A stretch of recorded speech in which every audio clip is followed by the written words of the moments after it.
Hey, everybody. Welcome to the Politically Homeless podcast. I am your host, Nevin, and with me is journalist and political activist and Georgetown University student, JP Villasmil Ballard, fellow South Floridian, I might add. And JP is going to be discussing a variety of topics, and hopefully he'll be on for future conversations to give us updates and points of view on MAGA, the Republican Party, Trump, and foreign policy. And I saw JP on a debate with Cenk Uyghur, or yogurt, or whatever you called him. That was kind of funny. I have to admit, did he purposely mispronounce it, or did he not know how to pronounce his last name? But I thought it was funny. I know it was not done in a mean-spirited fashion.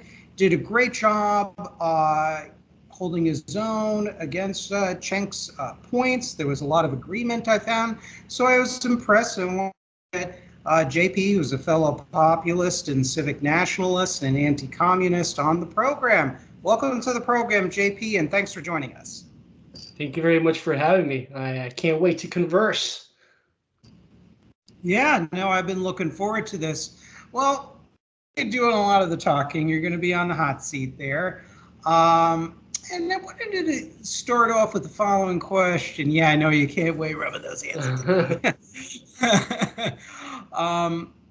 So tell me a little bit about yourself, whatever personal information that might be relevant for the show, where you grew up in, and why you became a Republican. And let's start off with that, please.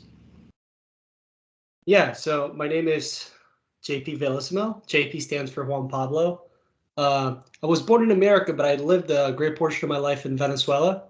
So I speak Espanol, and I have some Latinx instincts, some Hispanic instincts, and Venezuelan instincts. When I started high school after living in Venezuela for a period of life, I would say that my politics were pretty much just like average. Like, I liked Model UN, and I wanted a better world. When I saw Trump running for the first time in 2015, I didn't really know anything about politics. I was 14. I kind of thought he was funny, so I had a MAGA hat back then, but I didn't really like him. I just bought the hat because I'm like, everyone hates this guy, and I always kind of like the underdog. But very slowly, I started to notice some things. For instance, I had a class. It was my constitutional rights or constitutional studies. I forgot the title of the class in high school.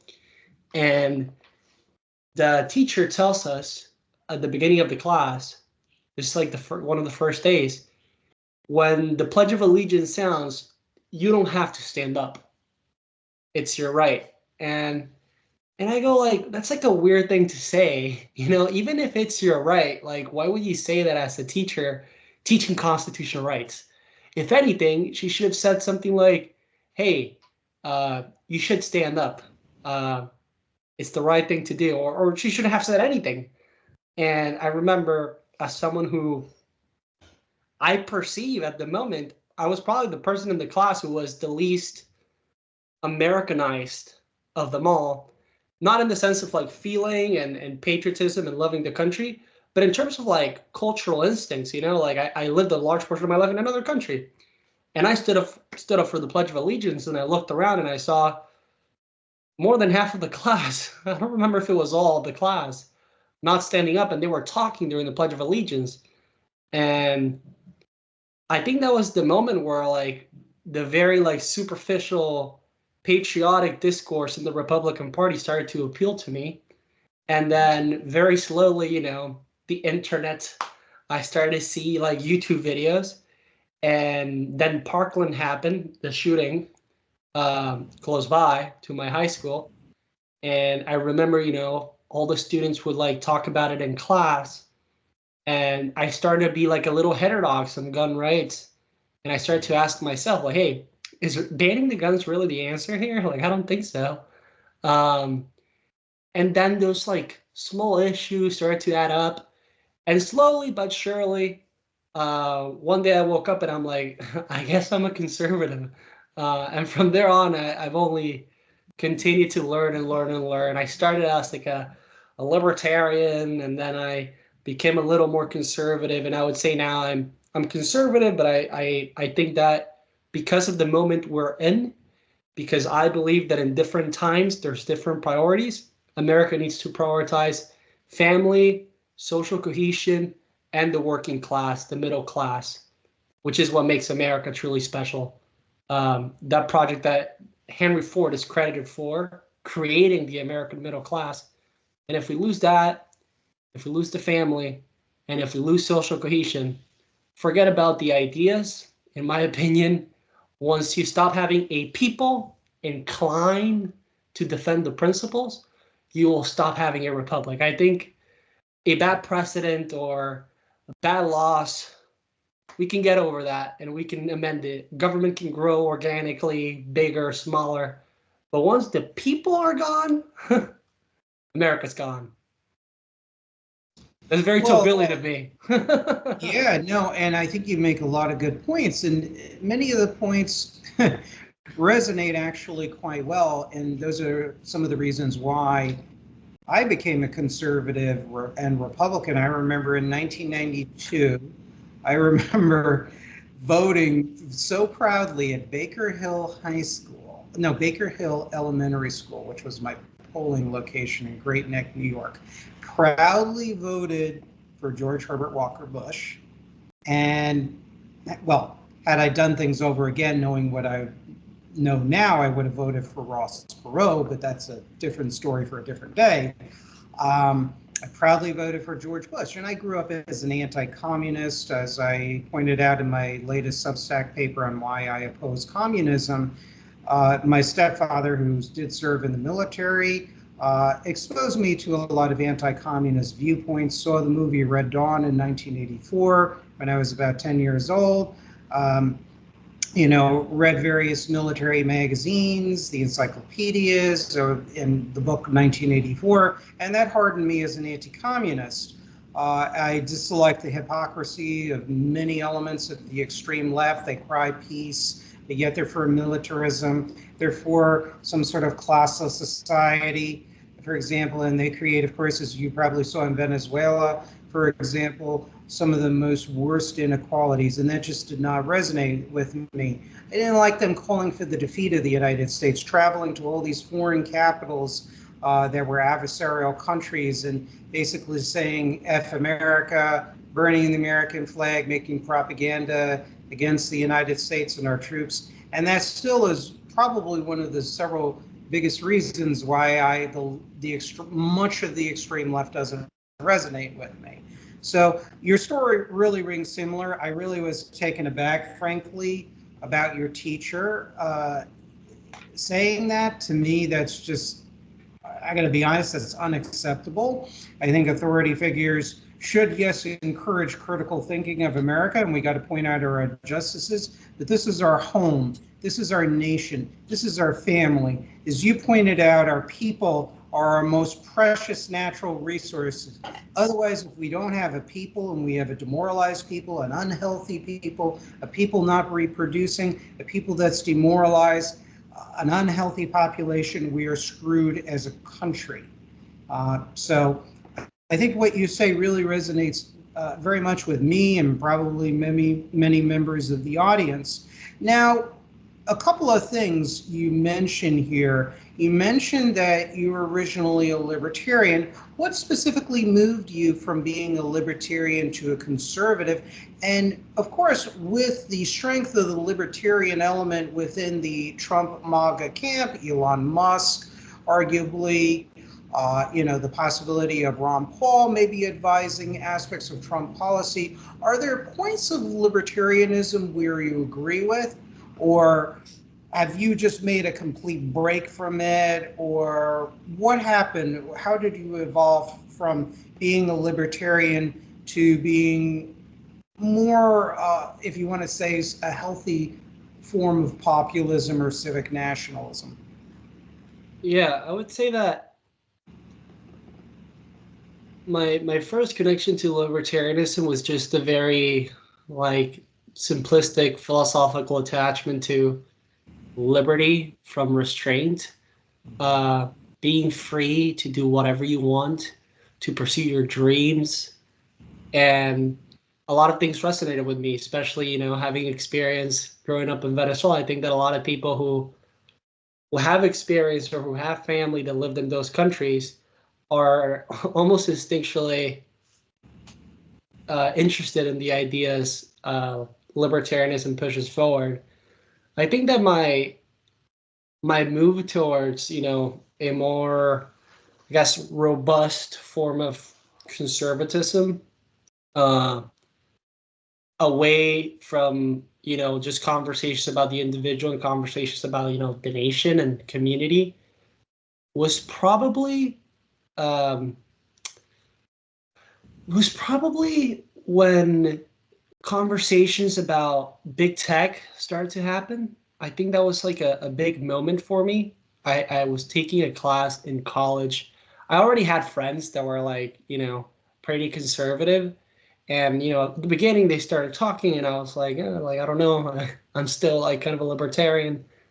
And I remember conversation about Section 230 really started to annoy me because we saw the government intervene in protection of social media corporations, and they were, acting like publishers. And I'm not going to deep dive into it, but basically, the government intervened, right?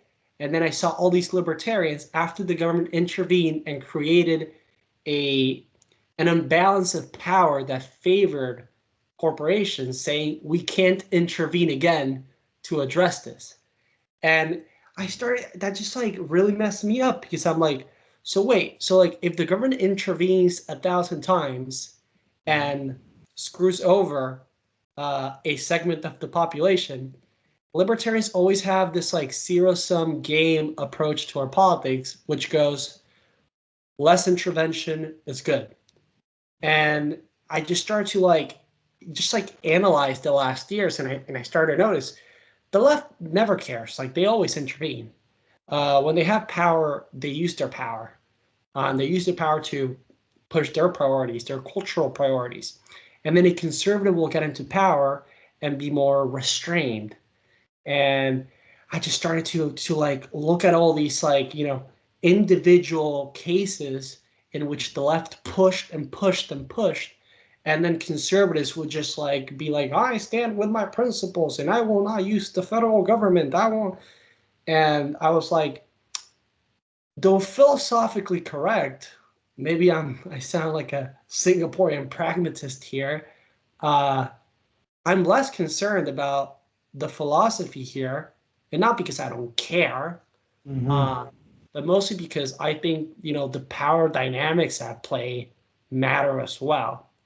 I think that if a leftist is going to reshape our country, our institutionality, they're going to intervene in our schools, they're going to just do all these things, and conservatives just look at that and go, we won't do the same thing because we are principled, and they're going to win.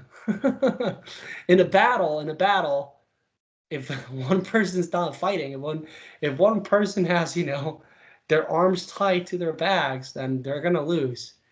And that's what I observed. I observed a very rapacious progressivism taking over our country, and many conservatives just refusing to fight back. And to fight back, sometimes you gotta use government. Again, with prudence, with humility, but sometimes you gotta use it. Right, and there are many instances of American history where in economy and politics you can use government activism, granted sparingly, not loosely, but where the country didn't turn into Cuba or Venezuela or Putin's Russia. When we had things like, I didn't know this until I did research some years ago, I didn't know that on state levels, state governments can withdraw corporate charters for private corporations if they abuse the public. I did not know that. And yes, I could see potential problems with that if the state government is corrupt or it's governed by maybe a toxic populist. But I look at that and I say, maybe American history wasn't all Little House on the Prairie and the pioneers and an ANCAP fantasy, an anarcho-capitalist fantasy. So I looked at that, and what's interesting is you were exposed very early at age with that Pledge of Allegiance situation. That was an example of toxic progressivism that would probably, which probably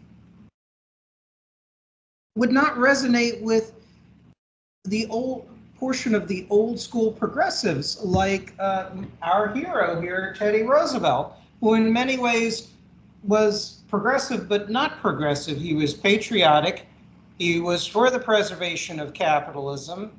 He certainly would have dragged that teacher on his ass. Teddy Roosevelt was very physically fit and would have given him a sound drubbing and would have busted his ass. Let's just be straight here.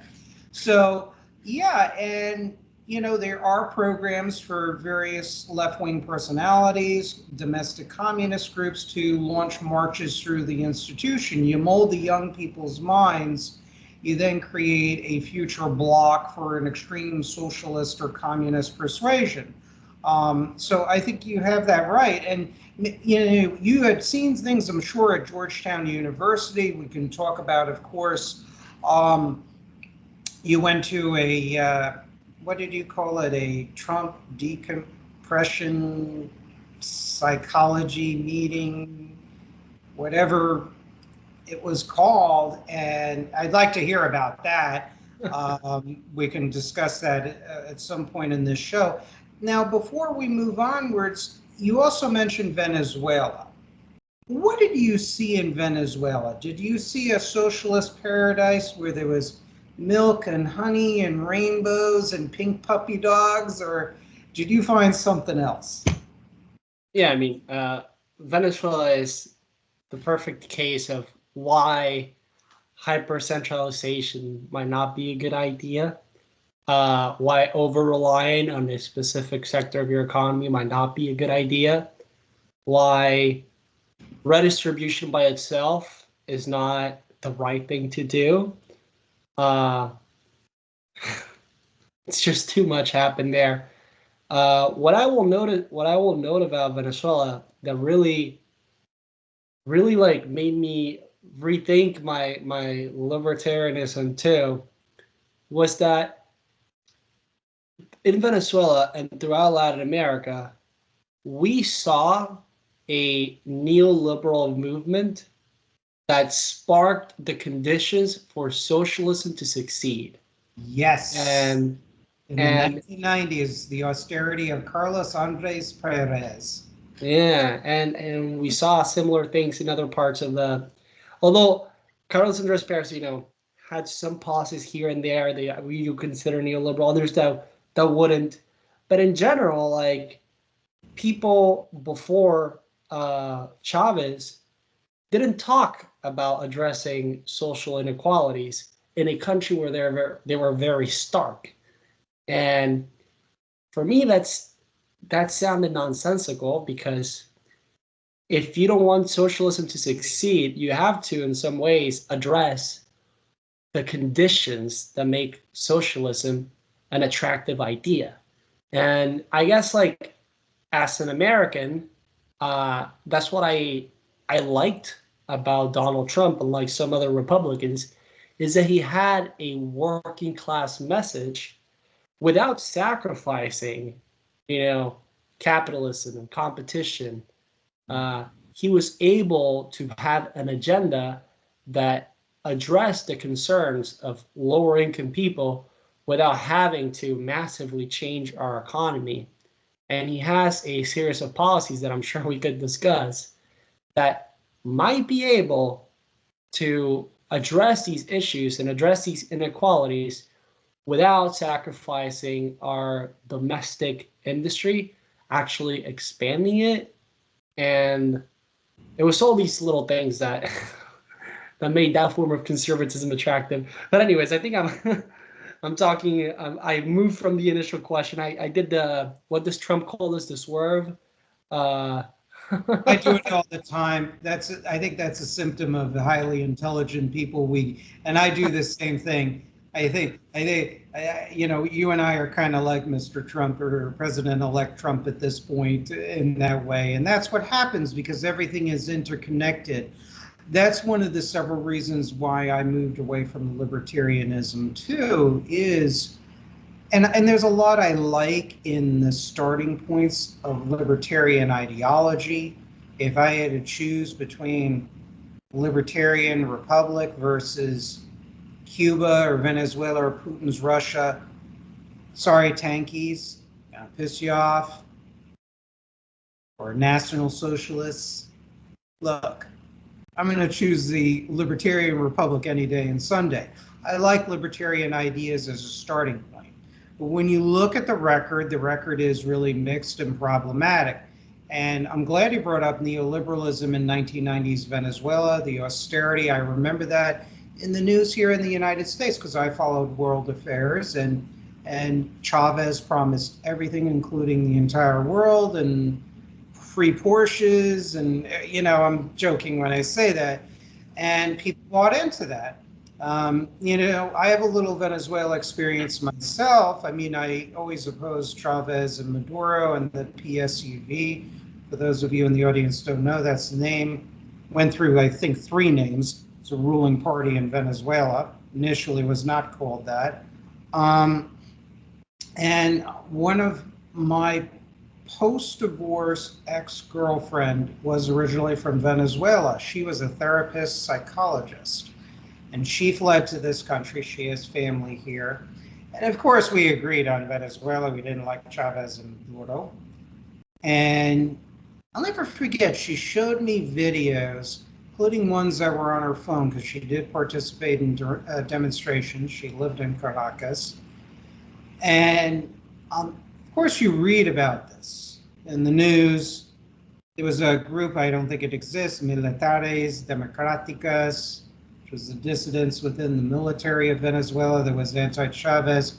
When she showed these videos of the colectivos, like literally beating the shit out of people and blood spattered, and just in the streets of Caracas and also on her social media, it was pretty horrifying. And it just hardened my opinion further as an anti-communist. Beautiful people, hardworking people, all the Venezuelans that I've met. The audience knows I've dated Hispanics. I dated a Peruvian woman. I mean, some of the hardest working, most patriotic people I've ever met. And it's, as much as I've been highly critical of Trump during his first term, and I have hard questions about his incoming next term, I understand why many Latinos, in a sense, voted for him. It shouldn't be surprising, especially Venezuelans, Cubans, etc. So I also supported Trump for many of the same reasons. I publicly supported him in 2015, 2016.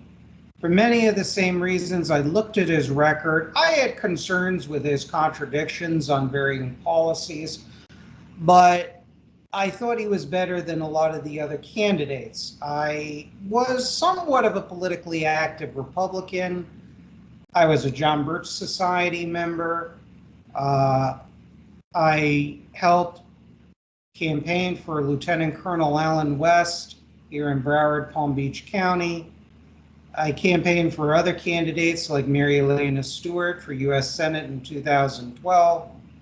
Mike Lemire, who's a retired Marine Corps colonel, or sergeant, excuse me.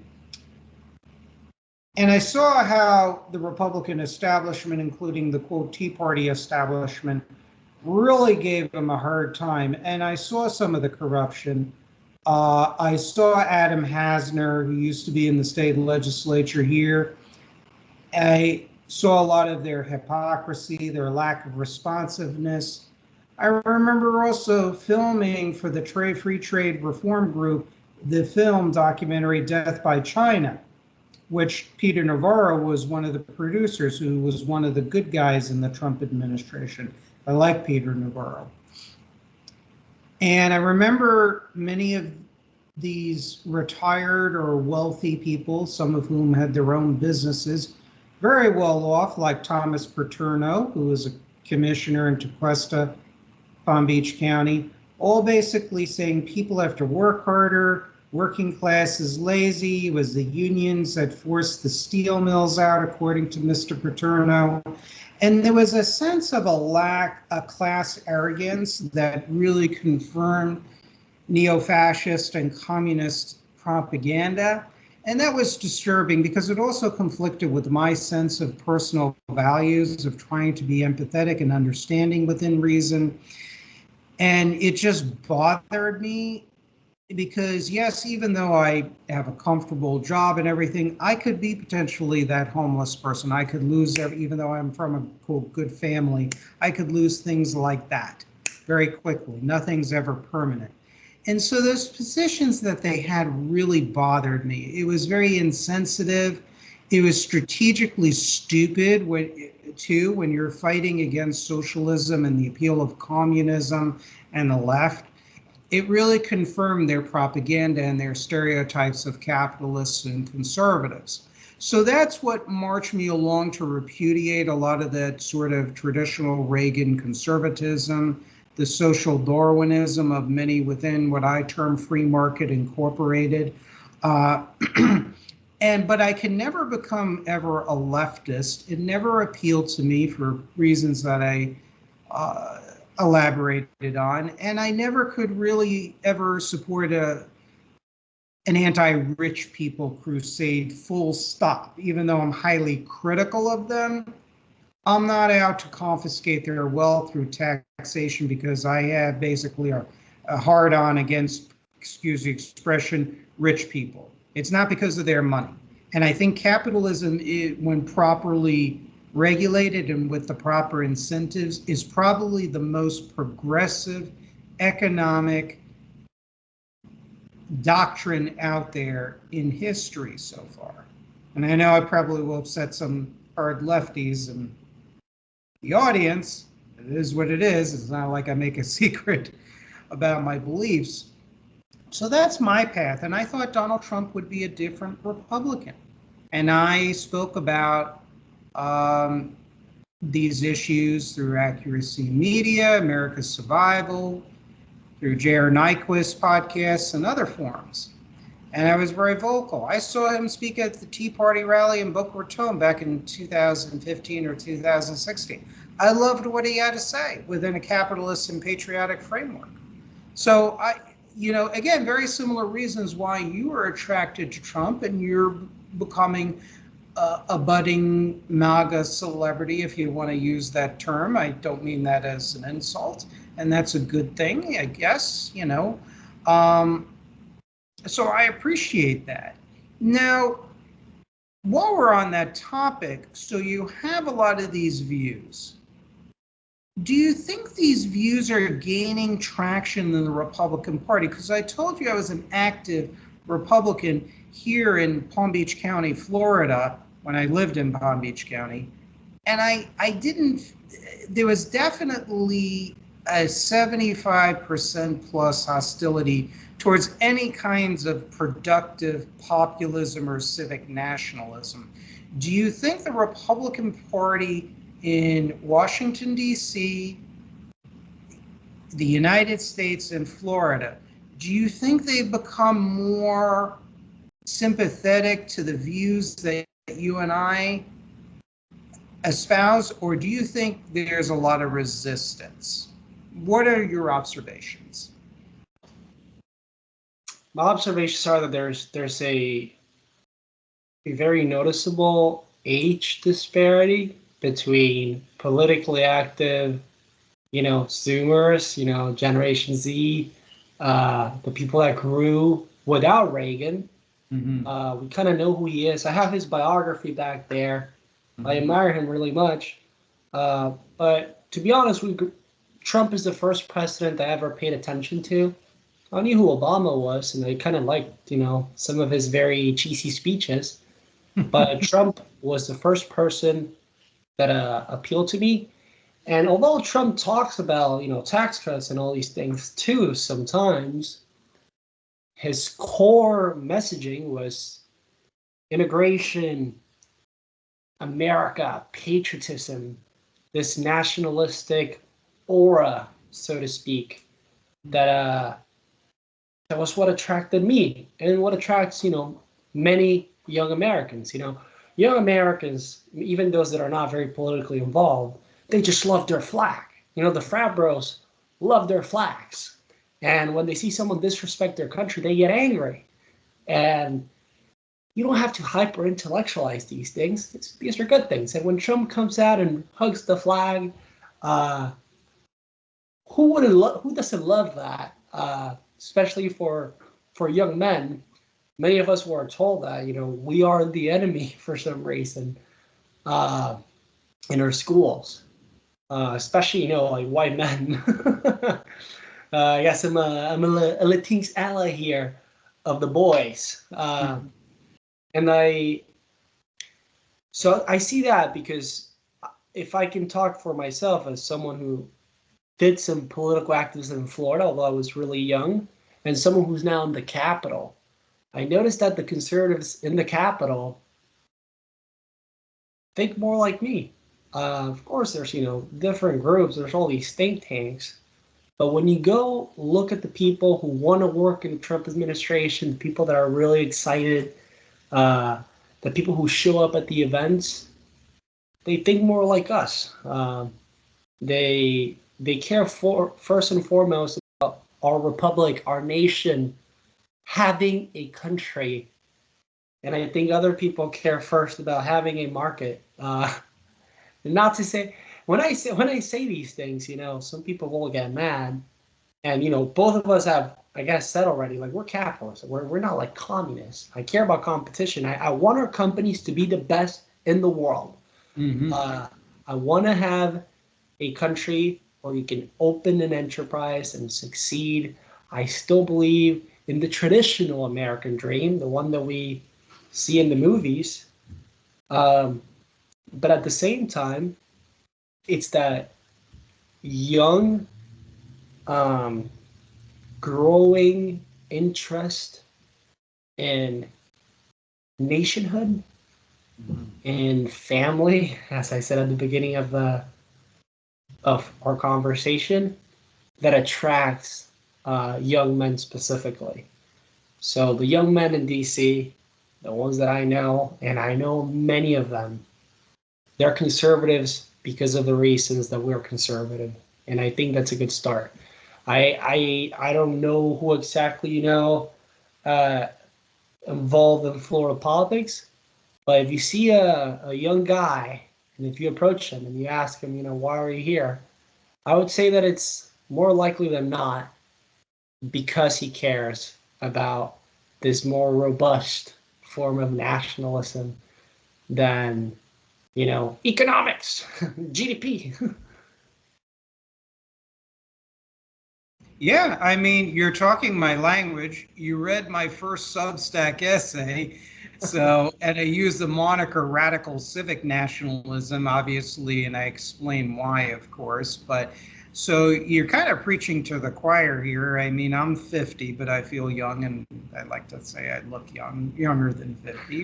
But You do. that's exercise and good diet and whatnot. I do believe as long as you have the resources, you also have to be responsible with yourself. There has to be a degree of self-responsibility. And that's very comforting to hear about these changes in Washington, D.C. in the young men who are going to be the leaders, hopefully in this new movement, while I'm, probably playing shuffleboard or pickleball at the old age home or something. That you guys will be good stewards of the nation, and that'll be an excellent thing. And of course, there are good women out there too that are nationalists, and even ones that are Democrats that I've met in my life are politically independent too as well. We have to get the best brain power out there, and I think what's required is at times very strong but flexible when needed leadership. Now, you mentioned about Venezuela, that people didn't want to talk about and do an autopsy of why Chavez and the communists came to power. Do you find that problem here in the United States? I mean, let me just go on a riff and then I'll let you talk at length. My experience is there are some conservatives and anti-communists within the viewers and listeners of J.R. Nyquist and Trevor Loudon that understand my point. But I've also had people that attack me as socialist too as well. A few on Twitter, for example, and then on J.R. Nyquist's website. There is, I find, a real reticence, and you might be on something on the generational issue. There is a reticence, I find, to a degree, to talk about these issues, the role that extreme forms of austerity or neoliberalism or market fundamentalism plays in antagonizing the lower and middle classes against capitalism and free limited government, which often morphs into plutocracy because there's no checks and balances against private sector oligarchs here in the United States and also in Venezuela. Although Venezuela, I think, had a lot more social democratic projections since 1958, since I think it was the Social Christian Party, correct me if I'm wrong on my history, took over after the quasi-fascist dictator General Marcos Perez Jimenez, of whom some supporters of Perez Jimenez became Chavistas, by the way. It's interesting transition, but not surprising, but I digress. Do you find that conservatives in Washington, D.C. and in Trump world with your generation are having these conversations, unlike the Venezuelans in the 1990s? Or do you find still resistance on those economic issues? I guess it's a complicated question because there's disparate factions here in DC. And again, when I talk about the young people, I'm not, by the way, saying that there is not an effort from the upper echelons of power to attract the youth to their institutions and make them think like they do. It's a very long conversation, but I think the money is still in a lot of these other forces within Republican politics that want us to just become successful so we can talk about free markets and not about all the other stuff. Which again, I think we should talk about all the other stuff, like our country, our families, the suicide rates being up disproportionately, although we're technically less poor. So why is that happening? Maybe that has something to do with some of the social inequalities, the social isolation, the lack of community, and blah, blah, blah, blah, blah, blah, blah. So I think there's an autopsy of sorts. There's a reflection going on, but I don't think it's not necessarily a reflection of why we lost, which is what happened in Venezuela. It's mostly like a reflection of why he won, why Trump won. So I think a lot of conservatives have been forced, traditional conservatives, traditional Republicans, actually, not conservatives, have been forced to reflect on their previous assumptions about what the American people care about and about what our movement should stand for. And I see this specifically, I'm actually just finished an article, hopefully they publish it tomorrow. I'll give you the preview. I wrote an article about young people, and I wrote an article about how Republican strategists never try to appeal to young folks. They argued that Hillary Clinton succeeded, quote unquote, because she didn't win, because of young people turnout, but that it wasn't high enough as compared to Joe Biden, and that the young people made him win. They viewed these facts, and their presumption was the young people, because of the teachers and the communists, they're all progressive. So they never substantively try to change the conversation. They never try to be in the spaces young people were in. Mm-hmm. And Trump did it. And I think initially some people were not comfortable with Trump going on, Joe Rogan is one thing, but he also went on these like streams with like Aiden Ross, who I don't think the average person above like 25 even knows who Aiden Ross is, but he's like a live streamer. He, pulled up with like Logan Paul, the Nelk Boys, and all these youngsters, and talked about, his vision and his life. And fast forward, his version of conservatism, which was not about free markets, appealed to the young people. And, there's too many polls, but I think Fox News has it at 44% of all young voters.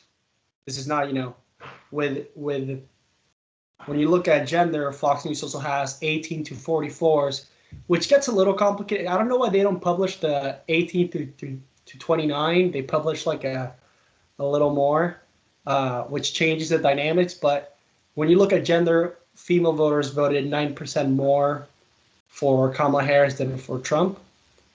Wait, no. Yeah, 9% more for Kamala Harris than for Trump. And so there's a gender gap there. I'm sure it's larger with younger women. Those that are like 30 to 44 are probably a little less progressive.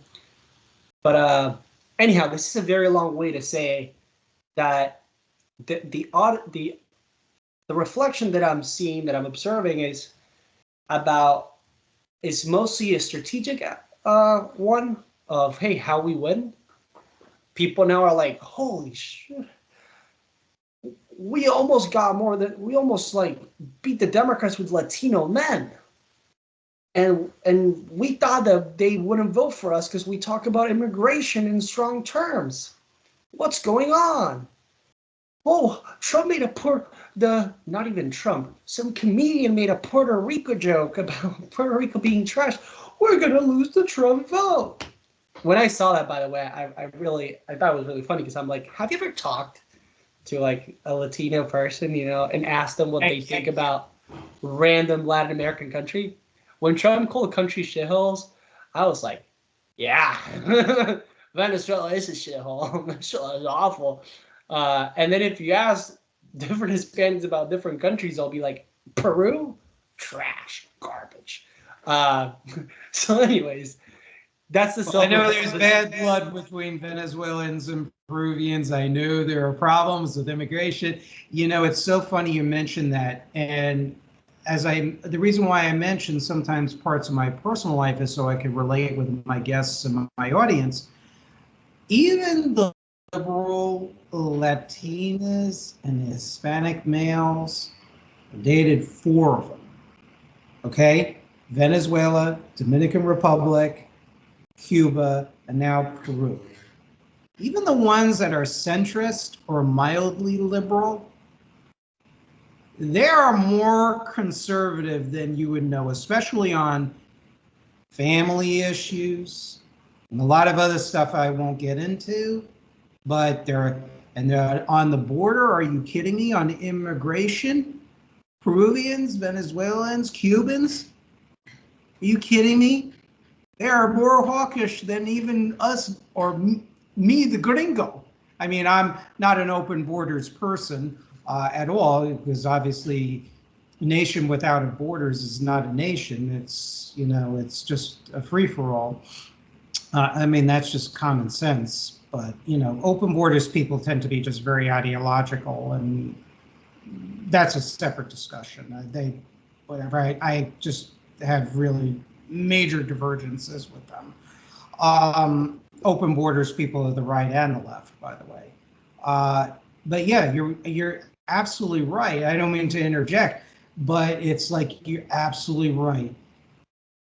In some ways, I was surprised the Hispanics voted for Trump in some numbers, but a part of me was not, given my exposure to them. They're very entrepreneurial. They're very much in social mobility, family formation. They really do want to integrate into the United States. They're very like hawkish or very bullish on that. So yeah, I'm sorry if I interrupted, but that is such an important point that really resonates with me. No. Yeah, it's great that you can connect it to your experience, because you make me feel less crazy, because for the last 2 years I've been saying this. I feel like by myself, like I would tell my friends all the time, right? Because I have a lot of friends who are, just like average white boys from like Jersey or Michigan, right? Jersey. And I would talk to them about this, and I'd be like, hey guys, like I know Republicans, young Republicans who think about strategy always go like, oh yeah, the minorities or whatever. And I would agree with them. I would say, like, with the black population, I see people pointing out that like young black men are gonna vote more for Trump this time around, and I would agree with them. Like, young black men are not gonna show to the polls disproportionately. We're gonna see little change. We might see some change, but I will tell them, with Hispanics, I think it might be different. And Hispanics are a more important demographic, not important like morally, but important in terms of numbers. In states like Arizona, of course, Nevada, they're not more important in Georgia, of course. But then in some other states, like they're up there, and they're a swingier demographic. And I kept saying this. I kept saying, like, if Trump tries to appeal to them, if he makes an effort, there might be a change, and a big one for sure. Because Hispanics, number one, there's that correlation with them being Catholic and more religious than the average American, and there's also this correlation with family formation. Their interest in family, and this is not to say that like Americans don't care about family, Of course. but I guess there's like an added element to the way they view family. I don't even know how to explain it, but it's something It's that more like cohesive. It's more cohesive. yeah. And they first, and I'm not trying to be sycophantic to the blindly sycophantic Hispanics, but this is my experience, and I am immersed in that culture on varying fronts, including just in my personal life. And this is what I see. Obviously, there are variations. You get a lady, for example, a young woman like Congresswoman Alexandria Ocasio-Cortez. She was DSA. For the audience that doesn't know what DSA is, that's Democratic Socialists of America, and they hold up signs and demonstrations. They'll say, open borders, abolish profit, abolish the police. Worst nightmare. You get exceptions, obviously, in every community, but I see all the time. And it's not to say Americans love families. Many people naturally want to have kids of all races, if you will. That cuts across lines, but it's so spot on. And I like how this conversation is headed, because I want to ask you, because you notice you went to a meeting where I guess you could say it was a sort of support meeting, that people were upset about Trump. And I'm not going to lie to you and lie to the audience, based on a lot of his record and the people he has aligned himself with some good exceptions.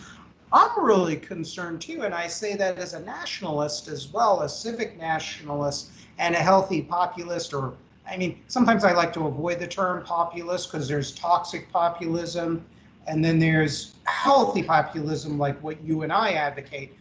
But I'm going to lay it straight to the audience and you. I know you'll agree with me, of course, but Kamala Harris fucked up.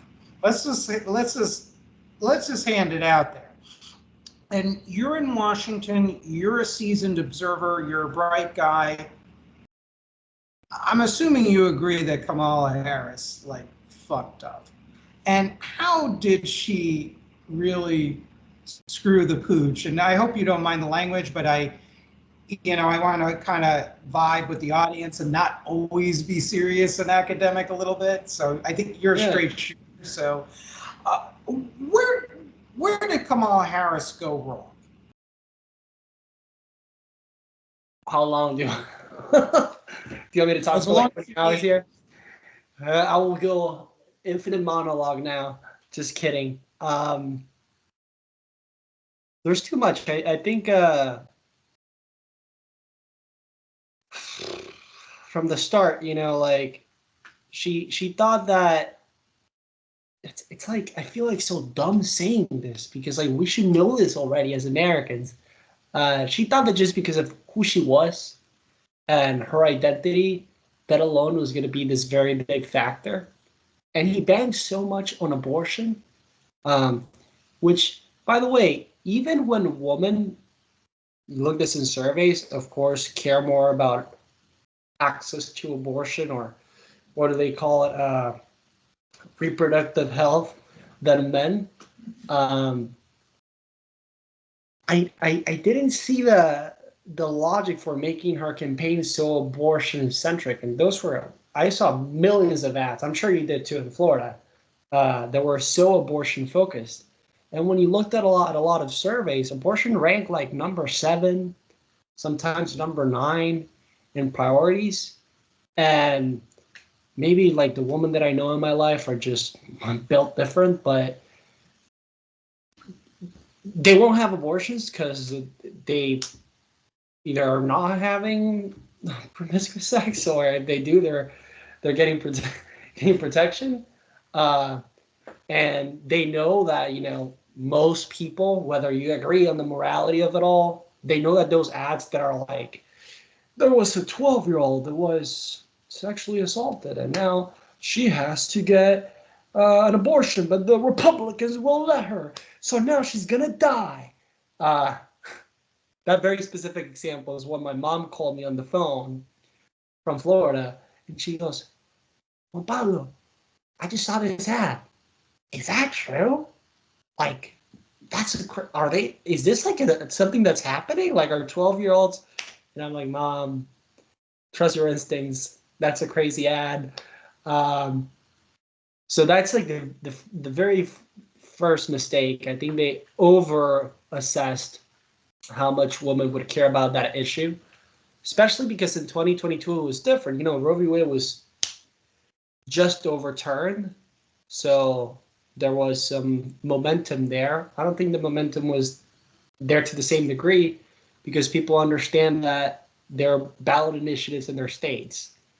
And I think that's actually a good thing. There's like increased interest in state initiatives via abortion and marijuana legalization, which, whatever we think about those topics, the fact that people are able to view a way of affecting policy that is not just through the federal government might be a good thing. So that's the very first big mistake. And I would say the second big mistake tied to that was with the young voters. So first, the misassessment with women, and second, they over-relied on the assumption that both Republicans and Democrats used to have, that high voter turnout among the youth is good for Democrats, and low voter turnout with the youth is, great for Republicans. So I think they were hoping for things, and they were hoping for something similar to what happened in 2020, but that didn't happen because Trump had a really youth-focused campaign. I think he performed, I haven't looked at every single demographic, and the cross demographics, race plus age plus gender, but I think his numbers improved with almost everyone. From 2016 to 2024, they actually declined a little with white men, which I found surprising. I think it's depending on the poll.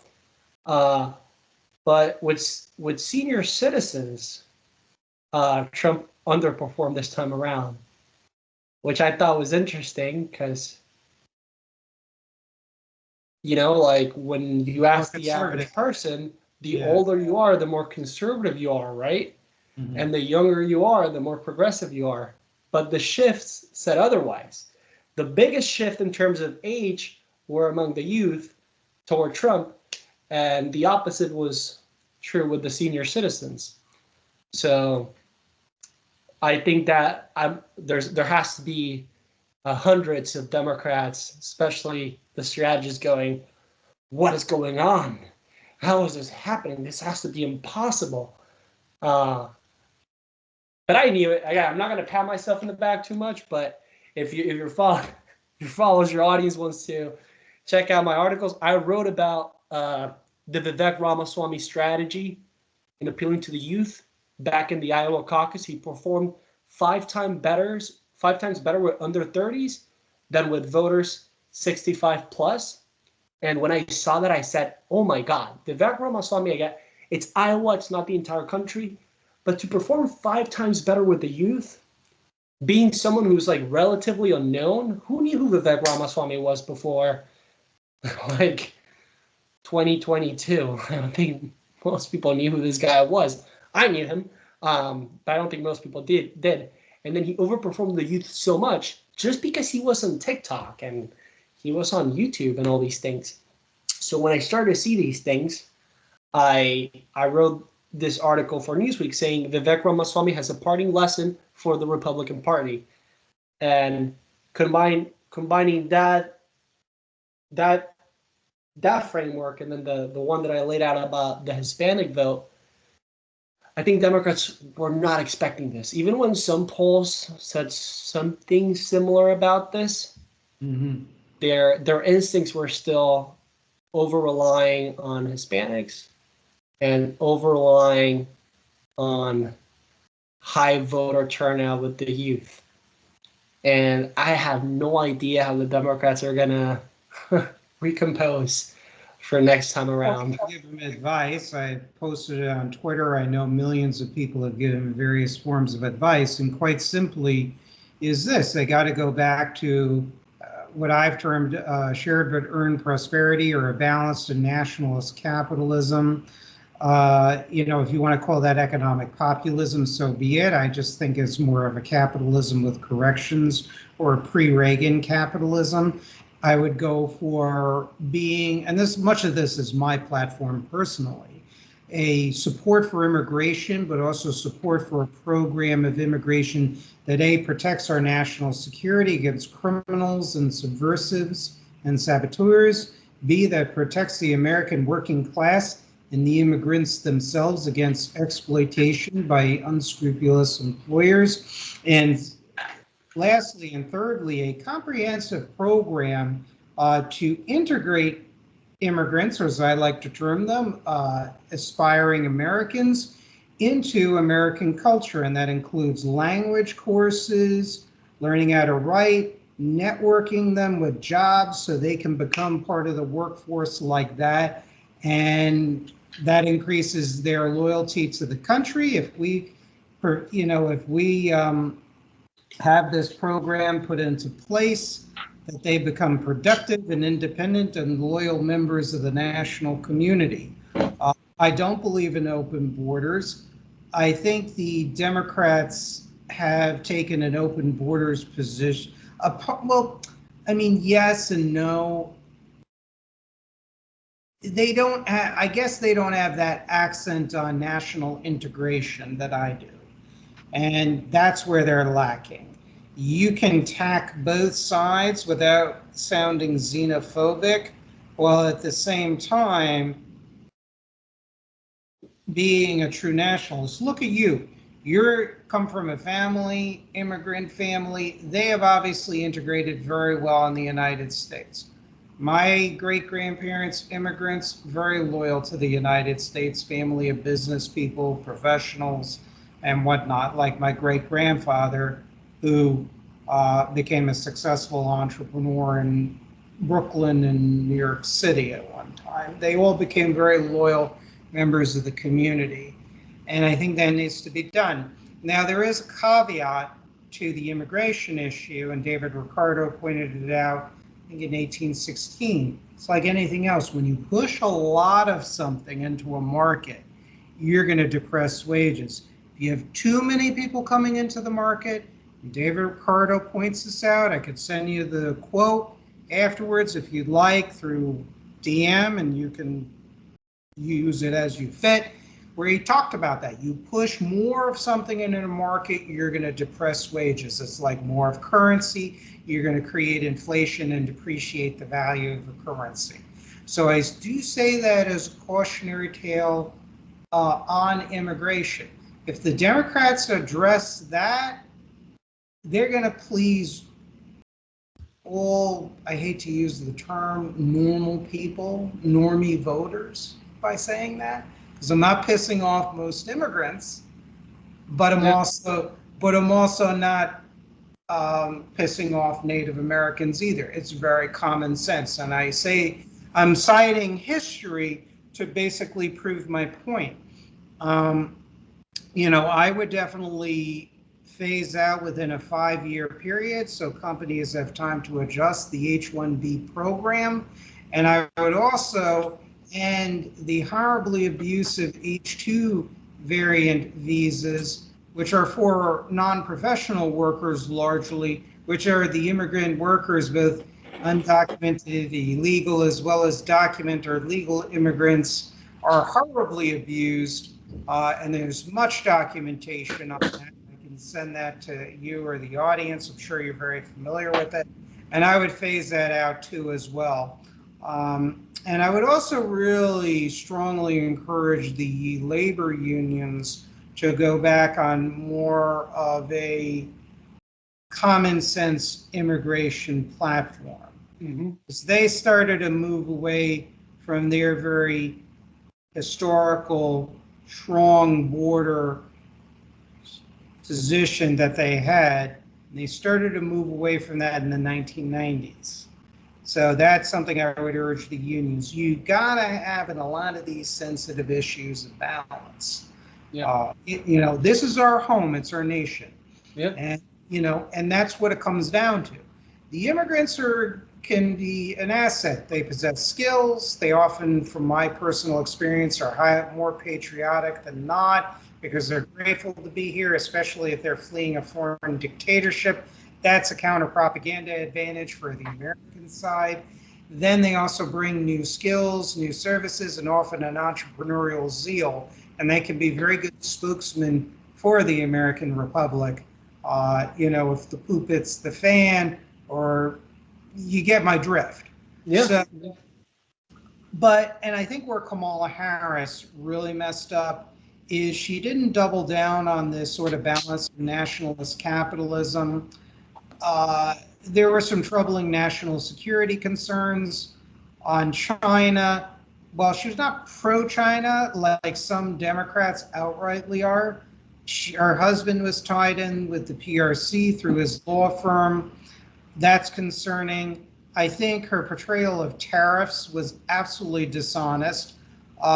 Because yes, it is, quote, a sales tax, but it helped fund our government up until they started to progressively be lowered slowly starting after World War II. So, and that it was used as not only revenue, but also it can be used as a tool alongside other policies to help slowly reindustrialize the country. What she should have said was, okay, Mr. Trump, I agree with you on tariffs, but first we got to restart our industry. So we're going to gradually increase the tariffs to this is what Mr. Nevin feels is a national average or an international average in 5-10 year period, let's say, of 25%, which was more or less the average throughout the 1800s and into the 1900s. And then also things like addressing incentive issues, banning stock buybacks. Did you know that stock buybacks before Reagan and his SEC legalized it in 1982 was considered illegal? So I would ban stock buybacks so the profits from companies are then reinvested into R&D and production and hiring laborers if needed, and things of that nature, because you're changing the incentives within the American capitalist system. I would do things like that. I would offer free tuition for certain major college degrees. So you incentivize engineers, people in medical sciences, biological sciences, welders, and other trades, the type of majors that factories actually need. So you reestablish that talent pool here in the home of the United States. If I was Kamala, I would have talked about resurrecting something that Herbert Hoover started, as well as Franklin Roosevelt continued, something called the Reconstruction Finance Corporation, or you could nationalize the Federal Reserve and create what I've termed the third national bank, to disperse credit in good Alexander Hamilton style to new entrepreneurs to restart these industries. So that's where I would have outflanked Trump on that. And I think a portion of the Democratic base potentially could have gone for that. The other problem I saw is she brought in way too many of the tech and financial services CEOs in her camp. I mean, to be fair, Trump did too as well. But, she brought people like Mark Cuban, the CEOs of Uber and Google. These were people that were tied in with the Obama administration. And generally, they don't like tariffs. They don't like the solutions that I am outlining. And they're causing her. She met with them on a weekly basis, and they advised her to tamp down on anti-price gouging proposals that she was putting. Lastly, she kept Tim Walz in the basement by and large. He should have been front and center. I have some concerns about some of his positions. I mean, I'm not going to get into that. But he was a very effective communicator, and he was a more likable person. I will say, between Trump, Vance, certainly Kamala, and Walz at least was the most relatable. I can sit down and have a beer with him and talk about and bullshit with him about non-political things. He's likable. Like you, I could probably sit down and talk about and bullshit with you about a lot of different things, maybe about music, about, all kinds of stuff that, whatever that guys probably would like to talk about because you seem approachable. Walz, same way, obviously different politics in many ways than you, is also approachable. There was a very good video on More Perfect Union where he purportedly converted or got working class Trump voters to rethink their vote for Trump. And on certain economic issues like labor and some business regulation, Walz has got street cred for that. And and that's where her keeping him in the basement and not really laser focused on bread and butter issues that everyone cares about. I don't care if you're Hispanic, you're white, you're Jewish, you're black, you're LGBTQ plus.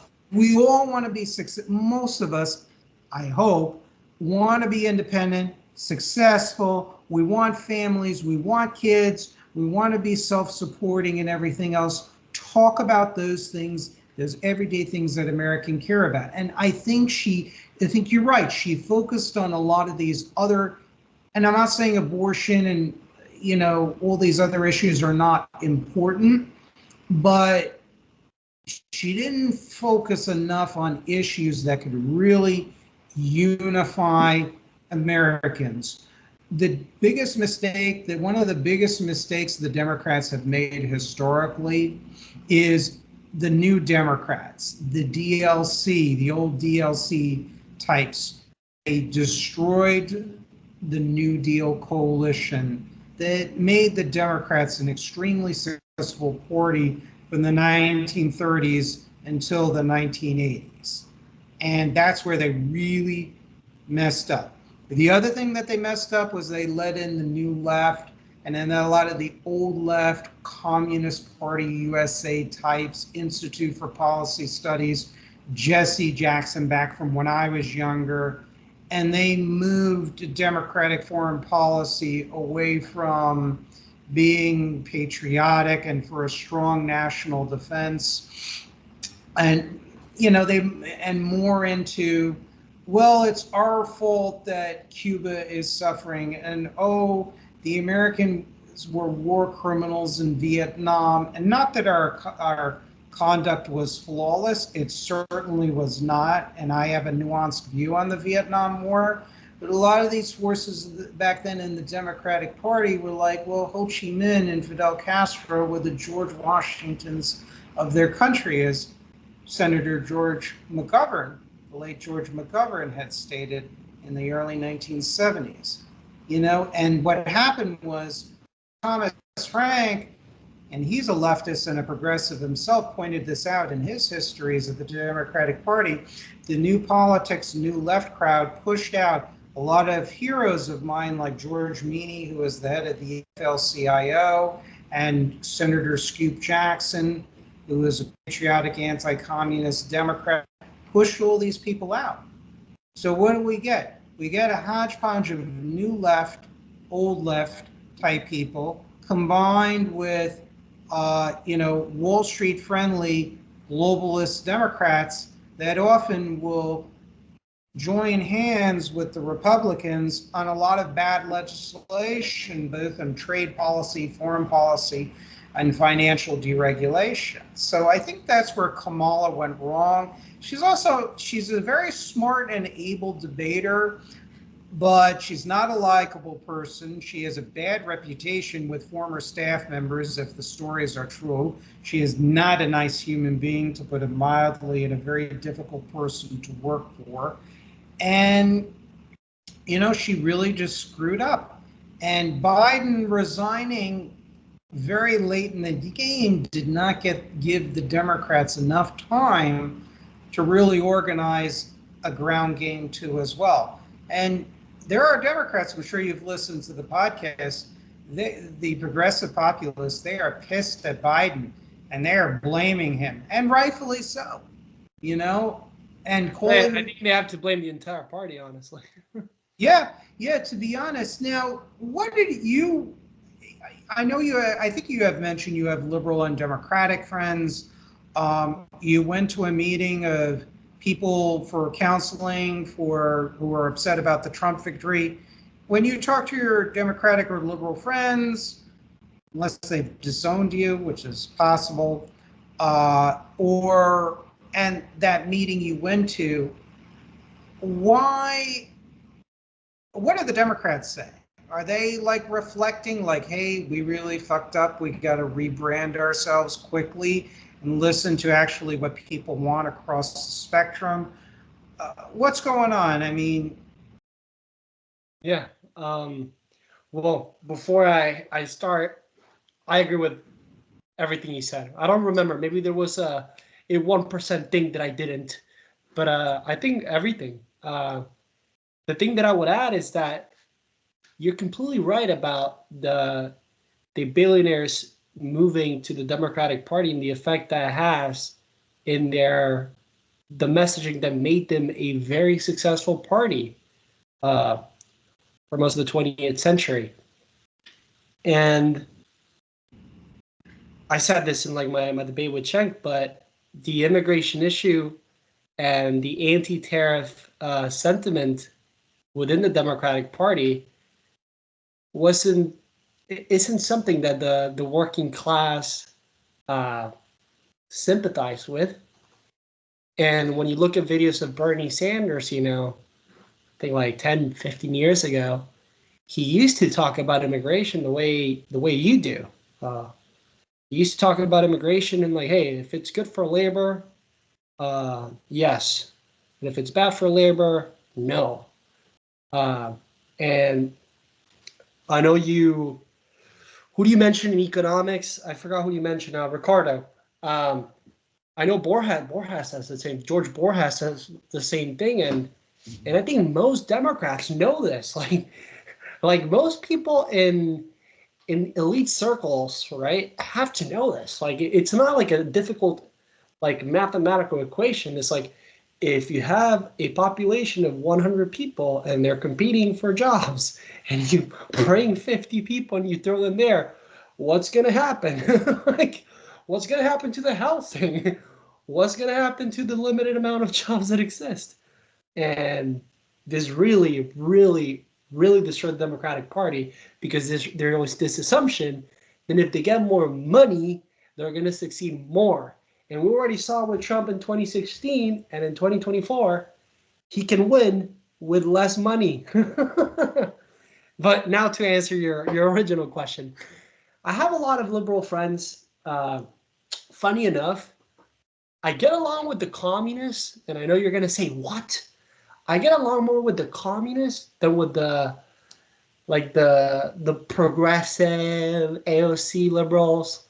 Because what I notice is that to be like a young communist in my generation, you at least need to be like a little heterodox and into like quirky ideas, as compared to the very like current thing minded average, liberal, who's like low information but educated, so they view themselves as highly informed, although they're little informed, and they will talk down to you, and they'll be like, "You don't think trans people exist? You don't think trans people exist? What is this? You don't see it? You don't think a man can get pregnant?" And it's like, okay, guys, like, shut up. Meanwhile, like, some of my communist friends are sort of normal, they have just quirky ideas about other things, but they're more approachable. But the liberals that I know, crushed. They're crushed. I'm, as you can tell, I'm a little assertive sometimes, and I took my victory lap this morning. Actually, it was pretty late at night, but it was morning in the UK. I talked to like what I assume was a somewhat liberal news anchor, and there was a liberal girl there, and I was like, "You guys lose, we win. We're still back. The Patriots are back in control. We have taken over. You should be scared." Just effing around. But they know why we won, and they understand it, and they're taking mental note. Bernie Sanders tweeted, I think it was today or yesterday, about the result, and he was critical of the establishment, which I think is funny, because Bernie, and I guess he's like thinking about power politics, but people love him for his authenticity, but he goes quiet a lot. And I feel like if Bernie was a little more vocal during the Kamala campaign, and maybe sometimes said like, "Kamala, I think that you should do Y, X, Y, and Z, and I will push for blah, blah, blah, blah, blah." Maybe some progressives would have been like, "Oh, look, there's elements within Kamala's circle that are pushing for this," and maybe that would have made her a little more appealing. But instead, all the Democrats shut up, and they let her,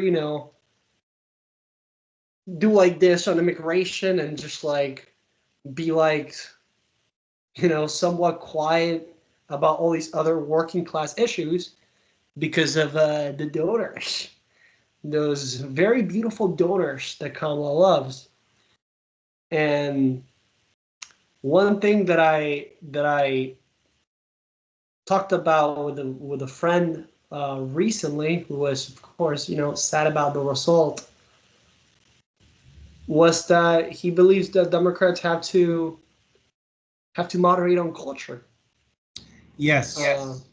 They have to moderate on culture, because their hope was that the young people were so into the trans stuff and the diversity, equity, and inclusion and all these things, And while you see this in college, and I notice this because I'm a little, you know, misbehaved, I guess. Although this is not misbehaved, I think this is good behavior. But in class, in my classes in my undergrad at the most liberal university in the country, according to niche.com, I would sometimes, challenge orthodoxies, and I'd be like, hey, I think this is like this. I think actually like America has better ideas because the people that settled this land had very good foundational philosophical understandings as compared with the Spaniards and the lands they conquered. And I think that played a role. And some average girl, actually, it's not average. I remember the girl raised her hand and said, like, you sound like a white supremacist. You sound like Tucker Carlson right now. Which is funny because she was white and I'm a Latinx. But anyways, and after that moment, I would have people approach me in class and they would be like, hey man, I agree with you. It's a good point. The amount of times this happened to me, I can remember 10 of them at least in my head. If I would say something in class, some liberal would get mad, and then another person would approach me after class and say, you're right. So when people talk about the silent majority, they think it's just like, people in rural communities, but it's also the people in colleges. There's a lot of people that agree with more moderate, somewhat conservative stances on culture. People that don't like when they disrespect our country. People that like their country because, again, there's a very tangible, yet at the same time abstract attachment to your nation that is inescapable. And I think it's awesome the Republicans are talking about this. It's your country. And just like you loved your father, even if your father is mean to you, it's your father. Like, you love your father. He is your dad. And I think most people, when they're pushed enough and they criticize their country enough, that instinct is going to come forward and they're going to be like, but wait a second. It is my country. You can criticize it, but when you say we're fundamentally evil, wait a second. This is my country. And then once you hit the ground, you just explode and you go like, wait a second. Maybe you're all wrong. And I see this with so many people. I'll end it here. But I have a group of friends. Some of my best friends, they all live in a house. I don't live with them. None of them voted for Trump in 2020. None of them. One of them was conservative, but he was like, very principled back then, and he wouldn't vote for Trump and blah, blah, blah. The other one was kind of a communist. Now he's conservative. The other one was a libertarian. And the other one was pretty apolitical. He studied like computer science. And they all became Trump voters this year. And not because I convinced them. I don't think that was it. It was because of their very own individual and personal experiences with crazy people. There's very vocal and crazed individuals on the left that make everyone go, oh my God, shut up. Shut up. And this is how it happens. When there's a liberal person saying something crazy in school, you go like this, and you look to your left, and you'll see someone look at you too, and then you both do a little smile, and you go, you're seeing what I'm seeing. You're seeing what this happened to me yesterday in class. There's this, Indian guy, and I could tell that he was conservative, just the way he dressed and some of the foreign policy comments he would make. And, this student was talking about, Trump and blah, blah, blah. And I looked at him and he looked at me and we did a little smirk.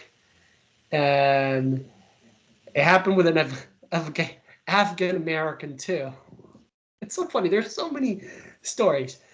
But anyways, to close this up, because I could dive into all of these stories. Democrats need to understand that the people that intern at the congressional offices, the really active left-wingers, the ones that write the blog posts, are not the Democrat voters, not the young ones or the old ones.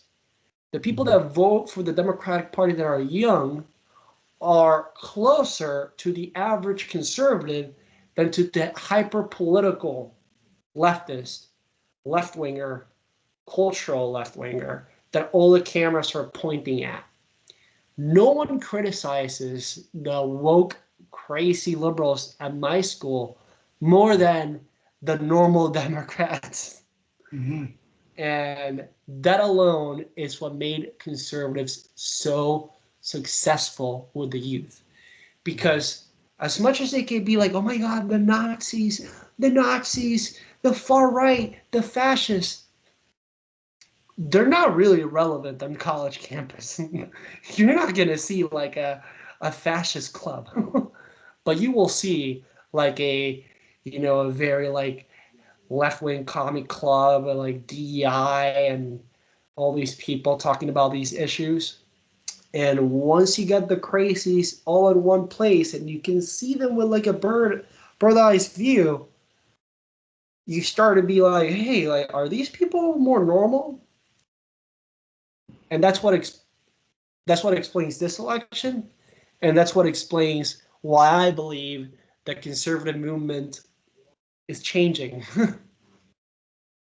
Yeah, and this is all great. This is all great points you make. I mean, one point about, and I found the David Ricardo quote, so let me read it. So he stated before I comment on your points, he wrote in 1817, he predicted how wages of workers would drop precipitously in the event of a complete opening of the global labor market. I'm reading this from one of my books on the Word document.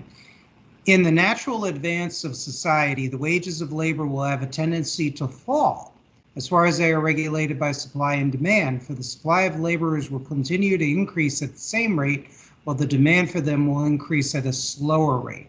And I heard that on actually a progressive, it might have been Tom Hartman. I don't remember where I heard that. Of course, I wanted to Google it and find the context. And I'm like, oh my. It's like, wow. Here's a libertarian, one of the favored free market libertarian economists, David Ricardo, admitting that. And, there are many other types of quotes and whatnot from differing people on that particular subject. So, that's where I get that quote from. But the thing of it is that nothing really irritates me more than when fascists and neo-Nazis are lumped in as conservatives. For those who want to access the paper, I wrote a paper called The Collectivism of the Post-1945 American Neo-Nazi Movement. It's available on archive.org and scribd.com. You can read it for free on archive.org. I have interviewed for an undergraduate school paper. Why aren't you selling it? That's a very good question. A lot of people want things for free. What could I say? But the other thing is who would also, it's also difficult to market your paper to as well. My papers tend to be very long and extremely detailed, and that is a complaint that sometimes is lodged against me, because when I make certain points, I like to throw a lot of facts at the reader, because some of these points are very controversial.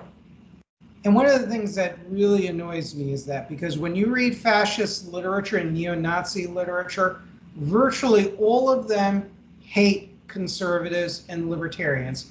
I have talked to fascists, including famous neo-Nazi and fascist leaders for a paper that I wrote for political science when I graduated SUNY Who Albany. did you talk to? I talked to Major most of these people are dead. Major Donald Clerkin of the Euro-American Alliance. I talked to Dr. Edward Fields he used to be one of the founders of the National States Rights Party. He created the America First Party. I talked to the Heritage Front's leader, Wolfgang Droog, up in Canada, who is... The America First Party, where was this? This was in primarily the South. This was in 1996, 1997. I know Shandon Simpson, also known as Zoltanius, has purchased my books and he has written me and whatnot. And I'm very clear with all these people with what I believe. They know I'm Jewish. They know I have LGBTQ family. They know I have interracial dating. I want them to be very clear that I'm not sympathetic to them. But I have interesting conversations with them. And I asked them what are their economic views. I also spoke to Tyler of the what do you call it, of the New Frontier USA. And they'll all reach out to me. They reach out to me because my show used to be called also The Populist Patriot. So they think that populism means that I advocate for National Socialism, and I got to disabuse them. I mean, they read in my text, I mean, the Nazi war against capitalism, Brown Dawn, which was about the Nazi Third Reich plan for the takeover of Britain and the United States. I mean, these are loaded titles with very negative anti-Nazi themes. They know I'm a radical civic nationalist. They just like the fact that I was very knowledgeable, or that I was the first Jewish person that was not an ultra free market, let's deregulate and let Wall Street run rampant. But yeah, and you know, I clash with them on a lot of topics. We disagree on Israel. We disagree on what do you call it, economics, because they're way more collectivist than I am. I'm an anarcho-capitalist compared to these people. But I also like talking with them because I want to know why they join these groups, particularly with the latter two. Because one of the ways to fight these people is you got to fight their ideas. And you got to keep a watch on them via the intelligence services. But we also have to understand what are the conditions that create these people. One of them told me, you know, Mr. Simpson told me that, and he was thrown out of the US military because he was doxxed by Unicorn Riot. And he mentioned, I'm like, he originally started as a paleo-conservative. Fine. And he's extremely knowledgeable about history. He's one of the few people that can talk about the economics and financial policy of every fascist movement imaginable, like in wartime Europe. It was like really kind of scary. I thought I was the only geek out there outside of academics. But he said he's from Ohio, and he said that a lot of his family worked for General Motors, lost their jobs through outsourcing and financialization, and what he termed cultural degeneracy. Tyler of New Frontier USA, similar things, Dan. He lived in Florida at one time, and similar things. And I look at that, and I started to dig in and read people like Matt Heimbach of TWP, the Old Traditionalist Workers' Party, neo-Nazi party. Grew up in rural Maryland, where I researched articles on why people joined DSA. Daniel Haifong, who is affiliated in a peripheral sense with the Workers' World Party and is as so anti-American as you can imagine, bullish on Russia and China to the point that if Russia and China invade the United States, he would collaborate with them, is my opinion. That's how alienated these people are. And I look and I say, you have to think of it like a business. Why is your product, why is your milk spoiled? Why are we alienated more and more people to the left? Because even the woke leftists don't like capitalism. Why are they pissed off? What's wrong in your house? I compare it to like years ago when I was 200 pounds and I had almost a heart attack and died when I was 42, 43. And after I got divorced, I said, okay, we got a problem. I feel sluggish. I had that heart attack or near heart attack. What do I have to do to improve myself to create a better product to prolong my life? And that's how we have to approach these radicals of the National Socialist, neo-fascist, as well as communist or socialist variety. We have to have honest conversations and say, okay, we understand why you joined that other side. We don't like your ideology. We're going to keep an eye on you, but we're going to try within a framework of balanced capitalism and a more limited government to improve things in the country, to make you feel that you're invested in the system, to make your communities more viable. We got your back. We're loyal to you. I scratch your back, you scratch our back. And that's how you beat these people. Because let me tell you, you give these people power, they're dangerous. And you saw it in Russia in the after the Bolshevik Revolution when the provisional government was collapsing. You had a country of 91 million people with 200,000 Bolsheviks. We might get into a war with Russia or China. We may have an economic collapse or both, God forbid. You got groups out there that are planning, that are strategically minded. You have, look, some of these personalities are fucked up. They're alienated. They're power hungry. Whenever they come to power, they are massively corrupt, militaristic, psychotically brutal. We all know about the colectivos. I'm sure you've seen the same videos or in-person things, or your parents, as I did. You do not want these people in power. And this is something I am autistically obsessive about, is that one point. If I could sit in the room with the Republican Party, I would say this, and this is why I would throw all kinds of documentation to bore the shit out of them or piss them off. Because don't get complacent. Like the Democratic Party got complacent and they thought they had all their cards lined up and they got shellacked. In the Senate, the House, and the presidency. It could be for America. People think I'm alarmist, but I have history behind me. I have historical examples. Russia was rich agriculturally, had a large army on paper. Look what happened. They're still under the thumb of communist, Marxist-Leninist political culture of Vladimir Putin.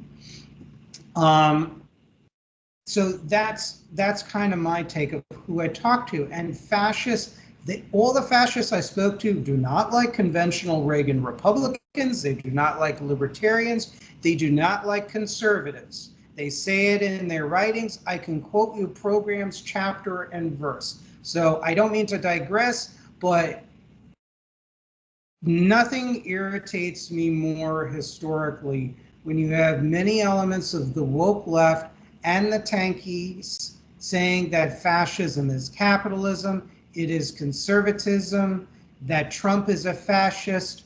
No, and I've posted this on Twitter. No disrespect to you and your candidate, and I, appreciate your loyalty, but Trump ain't no fascist, okay? He does not believe in controlling big business and the banks, okay? He is he is a pseudo-populist who has implanted an accelerated plutocracy. Fascists have used plutocrats like communists, but at the end of the day, Hitler and the National Socialists wanted to shoot many plutocrats had they won the war. Many were put as reactionary antisocial employers in Dachau and other concentration camps. Trump did not do that. Let's be freaking honest with the history here. So that really triggers me. And, I'm sorry I digressed, but it's something I feel very strongly about. No, I hope you don't mind. I that sounded like super interested, and I'm honestly I think your intellectual, I don't know, would you call it intellectual courage? I've never seen intellect and courage be packed together.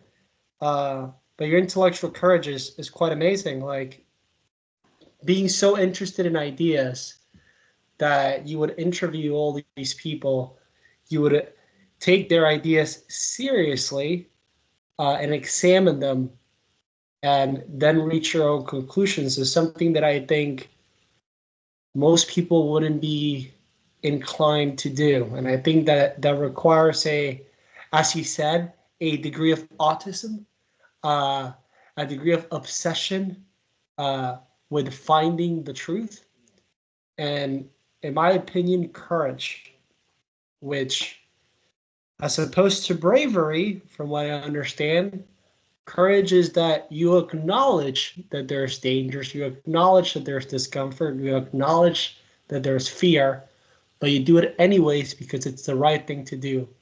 Bravery, on the other hand, knowledge of those things is not a prerequisite. Yeah, and you're brave too, and you're very good. I appreciate your kind words, and you are very good at what you do. As I said, I'm not trying to make this a mutual admiration society. I wouldn't interview if you didn't bring talent and skills to the table. And the thing of it is that, look, I am basically like the woke gringo, okay? I'm tolerant of LGBTQ plus, not all of whom, by the way, agree with the woke agenda, and that's a different topic we can talk about. I'm like with for almost 3 years a dark-skinned Hispanic woman. Go on my Facebook page, you'll see the pictures, and I'm Jewish. So I'm like the woke, living woke as you can get here. And but I also know. Wait.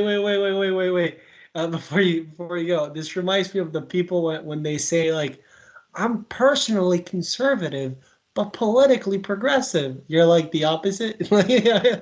you're like, in personal life, you're a liberal. Yeah, but a lot of it is also part and parcel. And I learned that our kind of nationalism should be grand coalition. There are LGBTQ people that clash with the left, like Connor. You know who Brianna Wu is. Connor and Brianna Wu are like this. They have shows together on a constant basis. Brianna Wu has taken so much shit from the hard left within her party and even within the LGBTQ community over its anti-Americanism.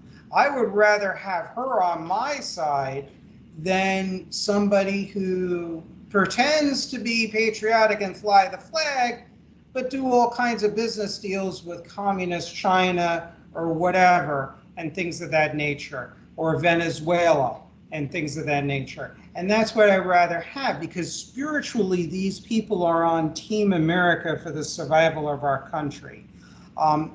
And that's the thing, and that's why I could relate to you when you as a Hispanic American. I mean, I hate to hyphenate it, but to prove my point, I'm American.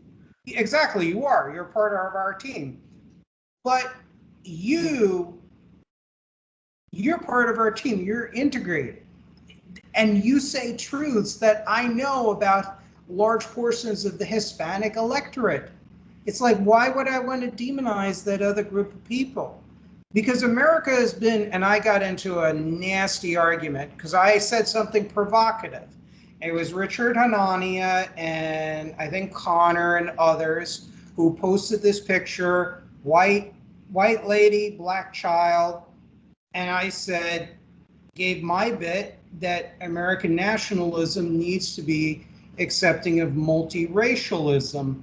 And I knew I would trigger every Nazi under the sun. And of course, one of them dredged up something that I wrote and wrote in big letters Jew. And I could handle that and say, look, you're basically a motherfucker piece of shit with a who looks up to a corrupt, totalitarian, socialistic, degenerate, murderous, psychotic ideology. What I did was I engaged him on the facts. There were some things where I said, frankly, you basically represent a highly corrupt socialistic genocidal thing. And the thing is my kind of nationalism, I want to be a light to others. Maybe someday that person, that Nazi asshole, that racist MFer, and a whole bunch of others will say, you know what? He had a point. Because there are plenty of Jews. Do you think a Wall Street Jew is going to care about a Jewish teacher if they jacked up their rent through private equity? You think they're thinking, oh, that poor Jewish teacher, that poor Jewish postal worker. You think they're going to give a shit? Jewish people can be very tribal, but a lot of times they're not as tribal or unified as you think. Trust me on that. Secondly, you think a Jewish person who adopts communism likes Israel? Are you kidding me? Karl Marx was born Jewish. He wrote basically an anti-Jewish tract called A World Without Jews. Okay? You look at Karl Radek, who is a top Bolshevik in the Soviet Union, was president of the Comintern, and he said that in early 1930s, he said someday the lads in the SA and the SS in Germany will be throwing hand grenades for us as the communists. He made a speech in Germany on the memorial in the death of Leo Schlachter, who was a Freikorps veteran, which was a proto-Nazi movement in 1923, basically praising him. So you think those Jews care about other Jewish people, where Karl Radek, according to the Sovietologist Richard Pipes of Harvard University, said he wanted to exterminate the Jews? Don't tell me, Mr. Nazi, that the Jews are a monolithic bloc. I mean, shit, you got Peace Now and Raqqa, which is the Israeli Communist Party, and other groups that have worked against the Israeli national security since almost the entire existence of that country. So, spare me the bullshit. And I know I let you speak, but I get really triggered. You could tell where my passion is. And I just get really lit about this stuff. And and all I have to say is, yeah, these people are dangerous. They're going to reproduce what you personally witnessed in Venezuela, whether in brown or red form.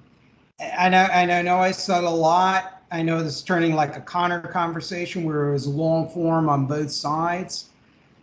And you said a lot of good things that I want you to elaborate on, because I know I've spoken a lot. You asked me a question, and it has a lot of layers.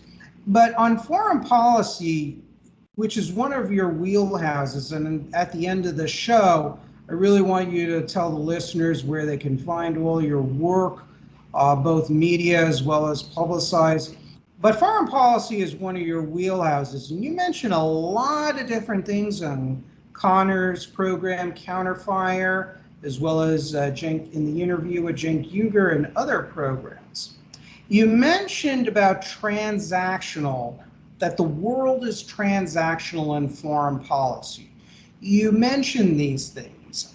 You mentioned the importance of Latin America and why it's important for American security interests. You mentioned things I didn't know about, like in various administrations and think tanks, they didn't even have a Latin America expert, which when I heard that, I almost like melted in my chair. Like I couldn't believe it. It's like, I'm like, oh man, have you not heard of the Sao Paulo Forum? Cuba, Nicaragua, the MAS party of Evo taking power in a parliamentary way back in Bolivia, Venezuela, the pink tide. You don't have a Latin American expert? Oh my God. So we talked a lot about domestic policy and the failures of Kamala. We can also talk about the things you like about, the things you hope Trump does and everything else and how Trump won. But tell me about your foreign policy views, because you seem to occupy a middle ground between neoconservatism and realism. How have your foreign policy ideas developed? Tell us about it, please. Yeah. So as someone who, studies security now at an institution that prides itself on being, the producer of all the people that joined the CIA and the Department of State, I'm surrounded with all the foreign policy nerds. I think that to begin with, I would say that I think that one difference between like the foreign policy world and the domestic politics world is that no one takes the labels that seriously. Like even very firm proponents of particular theories in all of their papers, and maybe it is because it's such an elite area, and we see this back in the founding. Like the founders wanted the people that handled foreign policy to be the best educated of them all. There is the attachments are not as big.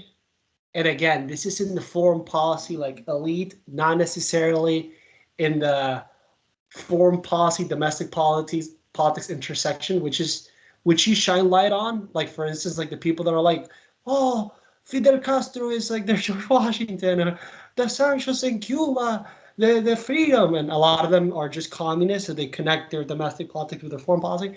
But anyways, even John Mearsheimer in his famous book, the most famous book, The Tragedy of Power Politics, says that every single foreign policy theory has its flaws. When you look at Kenneth Waltz and all these other theorists, they say like, hey, we should focus on structures, but that doesn't mean that individual first level of analysis, as Waltz calls it, don't matter. This doesn't mean that domestic considerations, second level of analysis, don't matter. They're pretty damn, I would say, like open-minded about acknowledging all the variables. They just place different priorities on. They have different fixations on what matters most, and they pursue, parsimony in their understanding of foreign affairs. So they try to see which are the simplest explanations for phenomena that serve as a heuristic when we approach foreign affairs, without denying that there's all these other myriad of factors that have to be considered. And that's a very long way to say that I would consider myself someone who thinks that the world is a very tough place where competition is unavoidable and pervasive. And I think that states in this very uncertain world tend to pursue power maximization, if possible, and self-preservation always. And I think this is like just like inherent in the structure of global affairs. The fact that it's like there is no single world power. Well, you know, some people would say the US was that power, but single institution above, you know, the individual countries. At the same time, although I acknowledge this, you know, systemic reality, I've also been captivated by the more abstract, yet again, real forces of ideology and the individual factors that affect foreign policy decision making that end up translating into the foreign postures of countries. So sometimes I look at the assumption that some realists make where they say states are rational actors and they have this black box assumption. And I say, although I agree to some degree, and Mearsheimer actually agrees with me, he says most states are rational most of the time, so he has exceptions. It's very interesting to me to consider the ideational forces behind foreign policy. And I think we see this in post-Second World War America a lot, where there was a transactionalism at the beginning. So for instance, America was willing to bring in 1,600 Nazis to make, you know, rockets on Operation Paperclip. But they were also willing to be like, hey, commies, let's beat the Nazis. So that in itself demonstrates the transactionality of global affairs, that world powers will make unlikely alliances that wouldn't be conceivable in like individual social relations, because the balance of power matters most and it's, you know, the biggest consideration. At the same time, during the Cold War, you saw that leaders didn't conceive of winning the war as winning the war.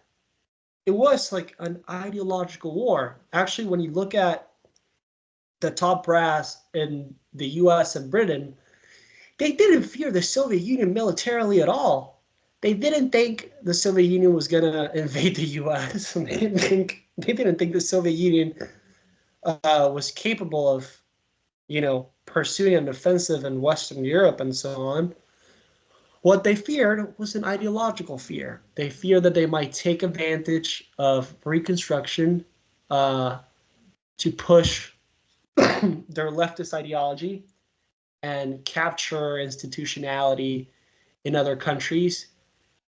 They feared communism. And I think that cultural fear made its way to the individual decision makers, to the Richard Nixons of the world. And today, I think we see something really similar that we need to be cautious about. And I'm talking about China here.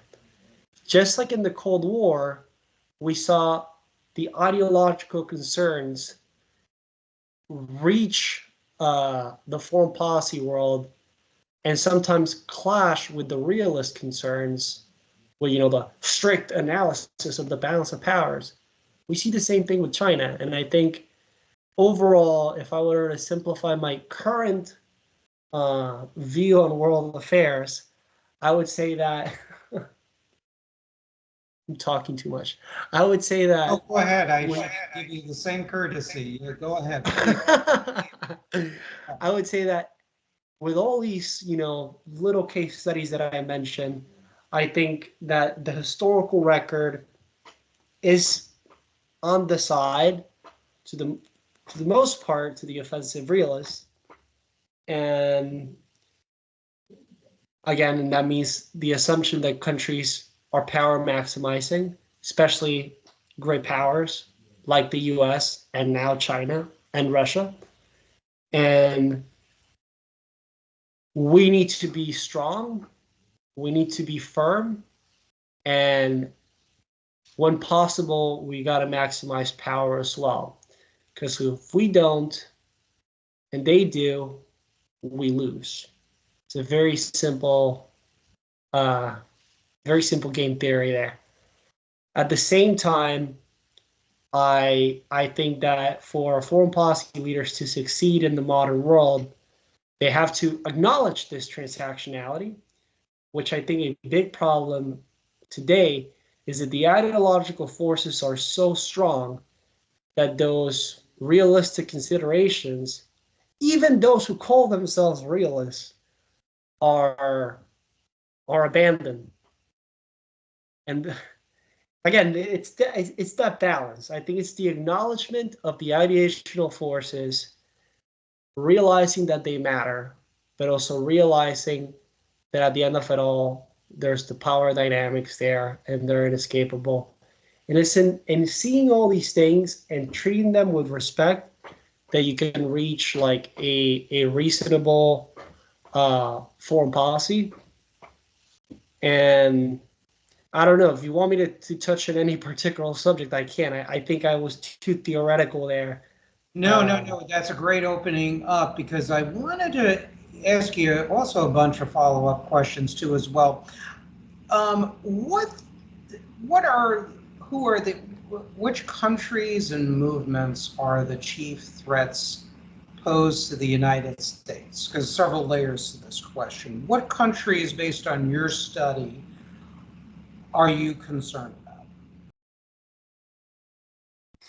Who is the biggest threat? Top 5. It's a very complicated question because, of course, the fashionable thing to say is just China. And I think China is of course, an adversary, and yes, a national security threat in many regards. But it's mostly right now a future threat, and not a press like this. Some people might get angry. I don't mean that it's not a present threat and that it affects us, but it's not it's not what affects us most directly. I think Latin America is still what affects us most directly, in the sense that it's right there, and the abandonment that we have on the region, the mass migration have very concrete effects on our country. And I think China, for all the talk that we have right now, they need us and we need them still. So as much as there's like a push and pull going on in there, I don't see these two countries like breaking apart completely as a possibility, at least for now.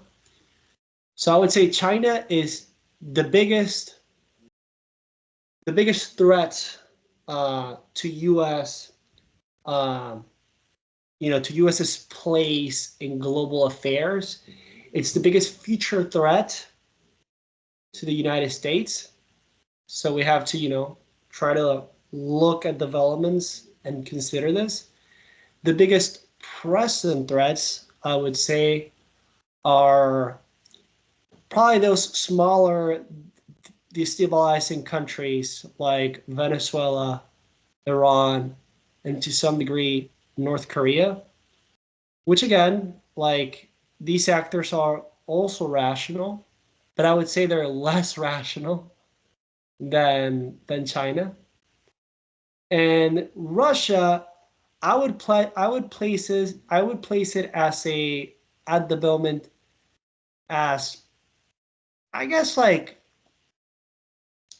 I don't see it as a future threat as much as China, but I would say that there's this very, like, it's like a very annoying conversation to have, because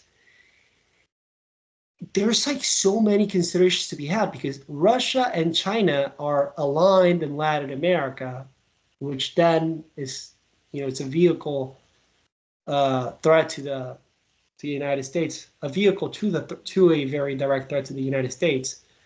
But then at the same time, there's all these like little disparities going on.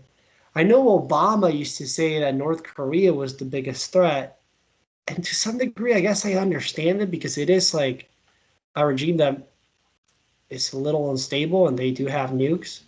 So it is like a very big threat, but it's not a threat to like America standing in the world. It could be like a physical threat. So I don't know, man. My answer is I don't know, and I don't think. Continue. No, I have a lot to say in response and more questions and stuff like that. So continue. Go on and on and on. We want to have different voices, and I don't know everything either. So I think that what's amazing is that for someone who like studies these things, it's like so hard to actually like conceive of such simple answers. So the way that I would frame this is about priorities. And by this, I don't mean priorities as like what our priorities are in the world stage just because of the nature of this threat. But I like to think about things in terms of attention. So if I would order them now, there's a lot of China obsessiveness, and there's a lot of Russia obsessiveness, of course, because of the times. But when you look at all the other strategic considerations, I would say that we need to refocus our foreign policy by refocusing our disparities in attention domestically. And I think this already commenced, but it's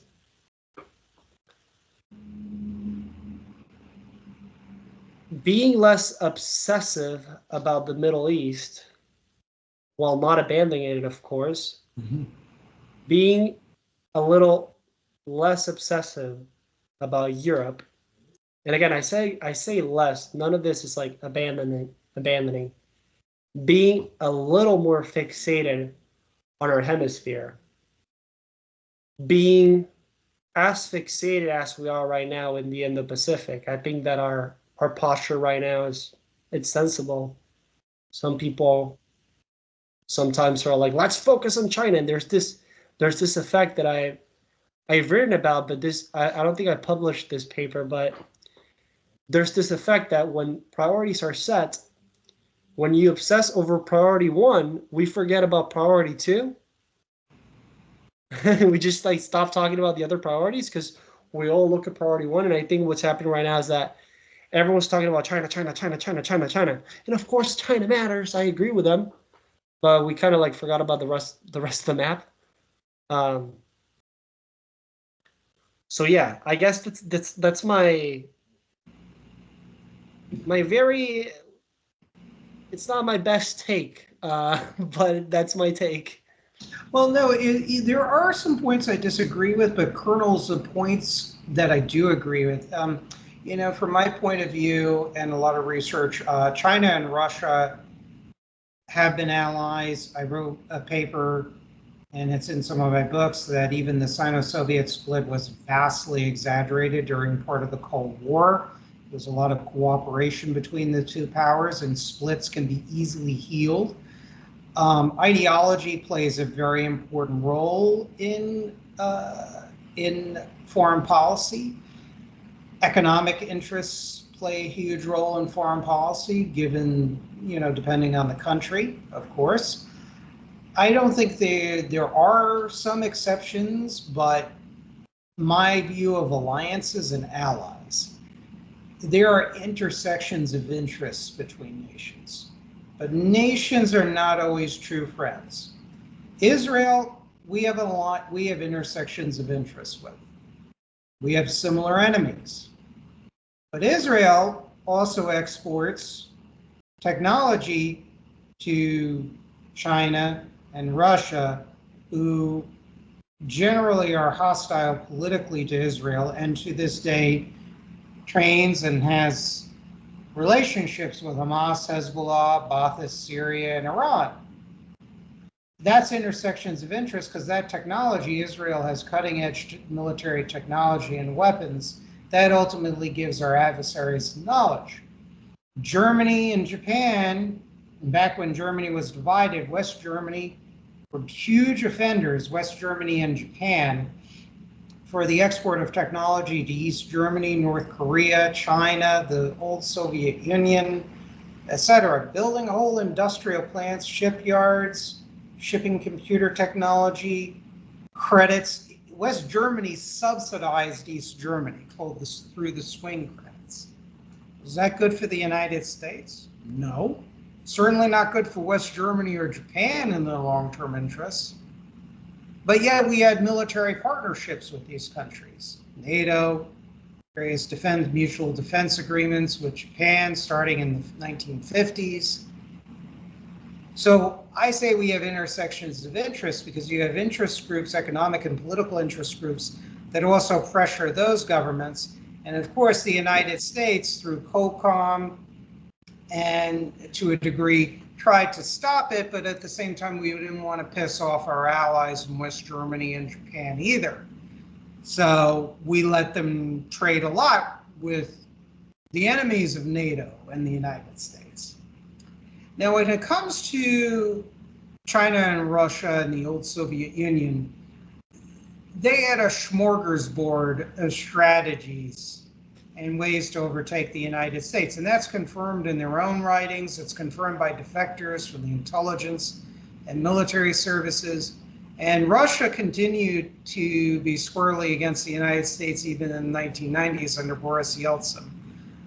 It never truly decommunized. The nomenclaturists just changed clothes from red to crony forms of oligarchy with still a lot of state ownership of the economy. One Soviet party document referred to it as creating an invisible party economy. Yeah, you look at Colonel Stanislav Lunev, who defected in 1992, and he was before he died, a personal friend of J.R. Nyquist, friend of the show. Jan Shana, who was one of the highest level generals to defect during the Cold War. He defected from Czechoslovakia. Jan Buchar, who was a colonel from the Czechoslovakia, defected in the late 1940s.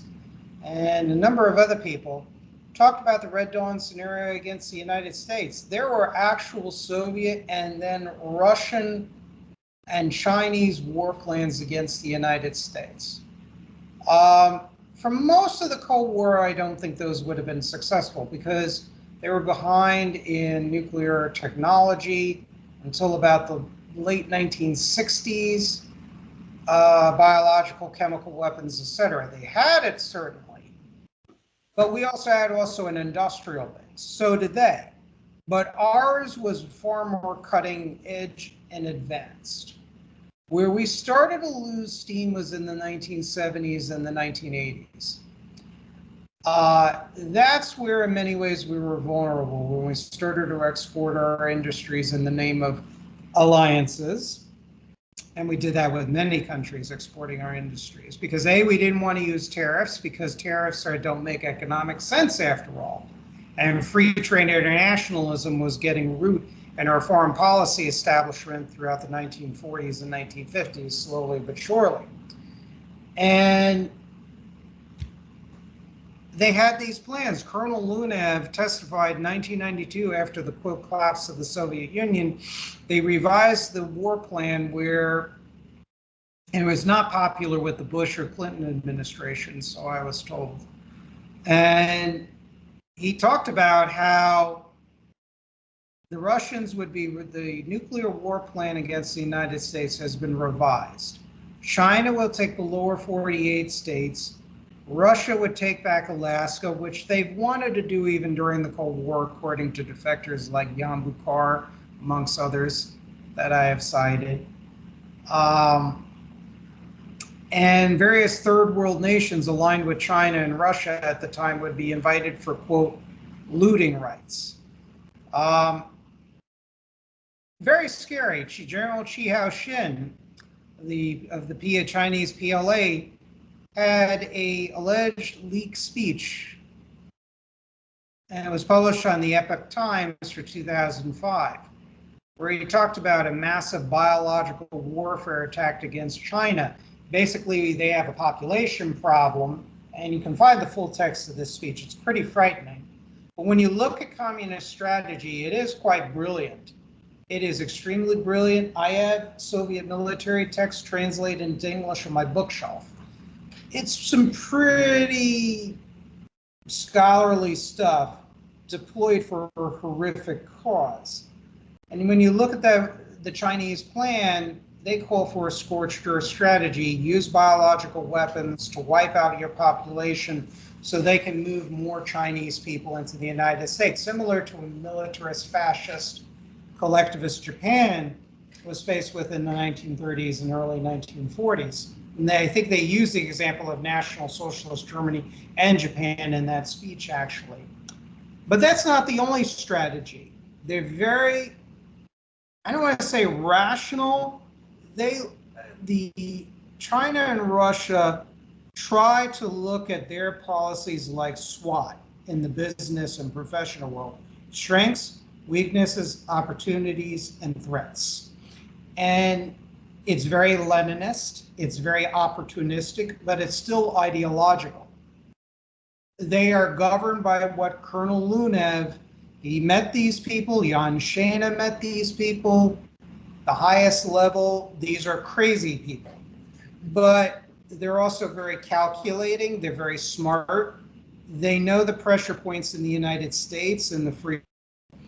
Now, China, Russia are our chief threats. Why? Because they have more nuclear, they have more conventional forces, and they have a more self-sufficient industrial base. But we have a lot of strengths too as well.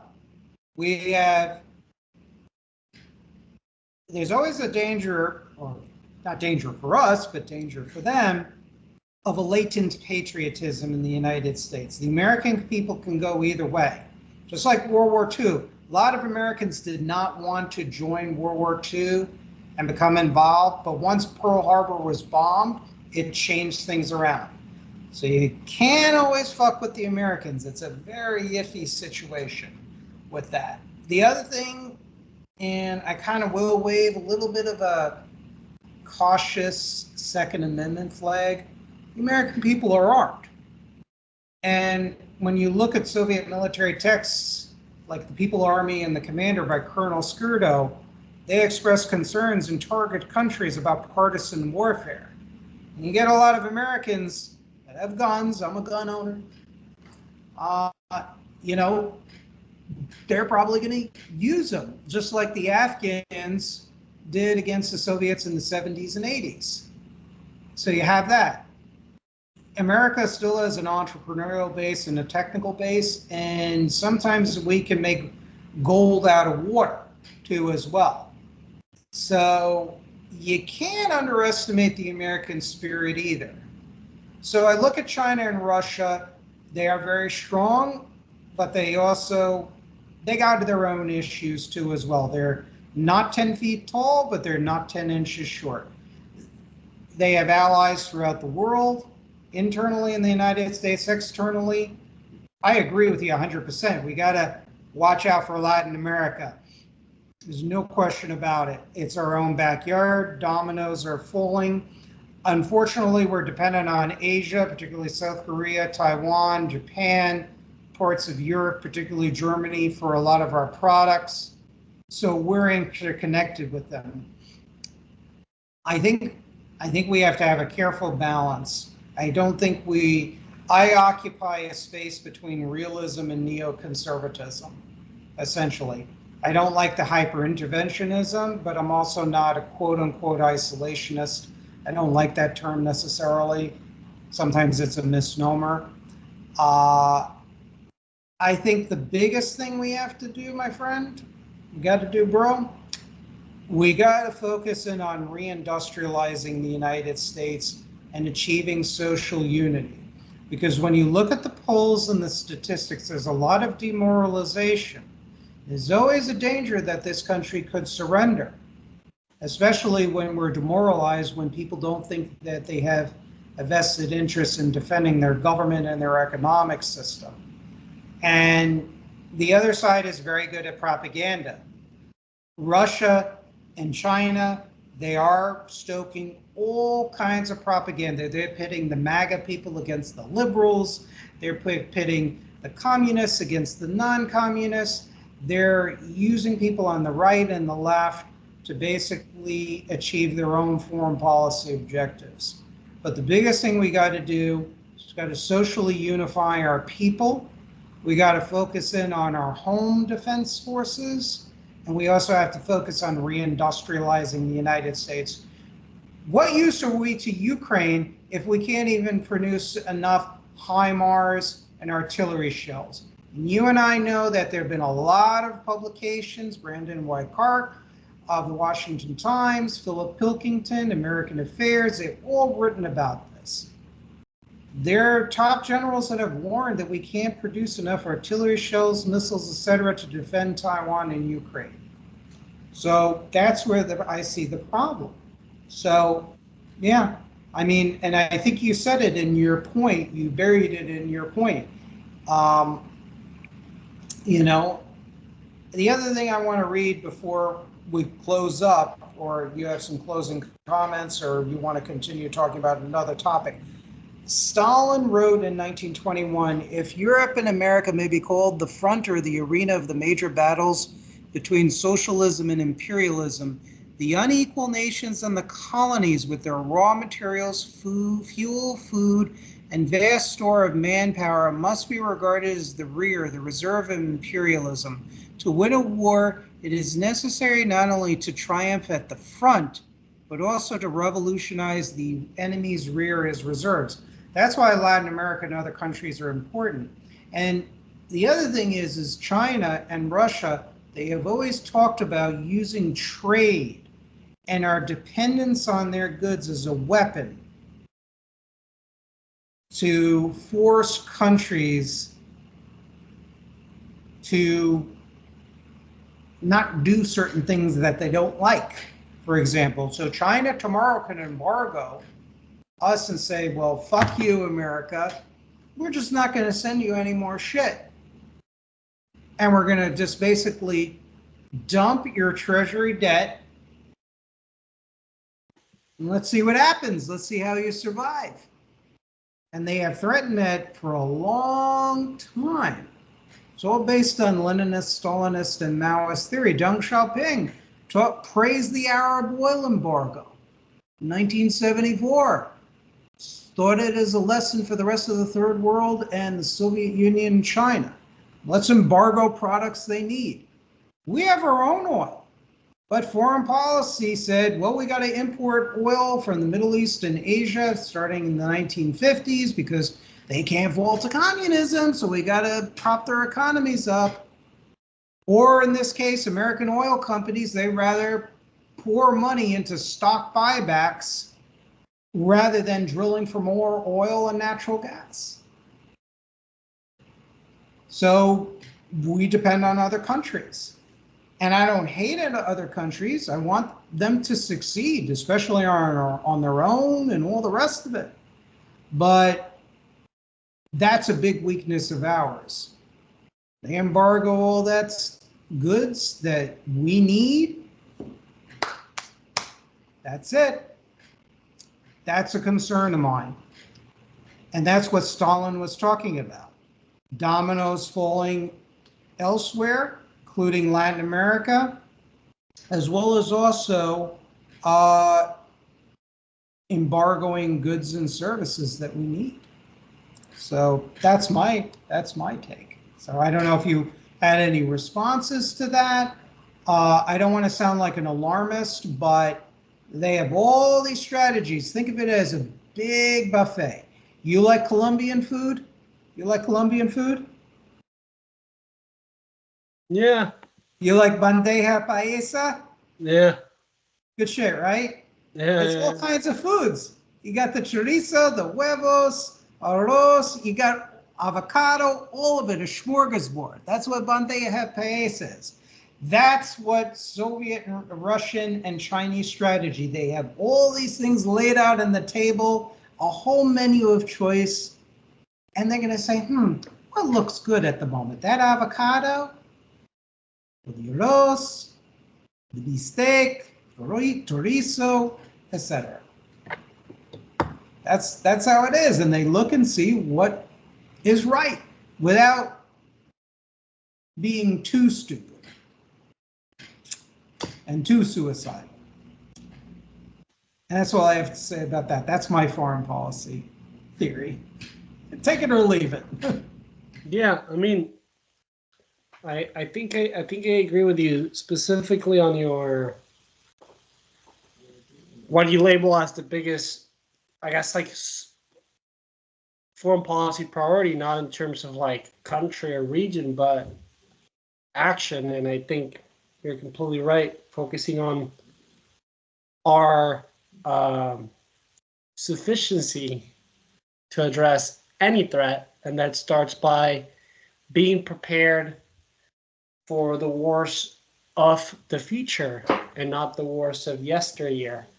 That starts by having that industrial capacity and not being a country where 85% of our economy is just services, which is why economic policy at the end ends up being national security policy, and reindustrialization should be a national security priority. And then like this is just like a quirky thing that I talked about recently. Well, actually didn't talk. I just listened. General Mark Milley, whatever, we think about him. I know some conservatives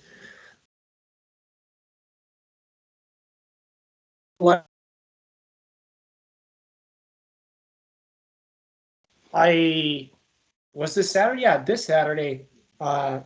He's a fellow at my university. Sparred with him once on Latin America policy. I had like a fight with him. I basically say, our more specifically, our Venezuela policy sucks. But that's for another day. He was talking about something that I thought is really true, and it's that America is not prepared for the worst of the future. We have this fixation on building big things. We started sounding like Trump. I said this in when I talked to Connor. I don't know if you remember. We had the ships have to be huge and everything, but that's not how wars are going to be fought in the future. And there's all these things that I don't think we start to understand yet, but we are approaching a technological revolution and no other. We're used to think that the invention of the internet was, the most amazing thing in the world, and most of us were like, what's next?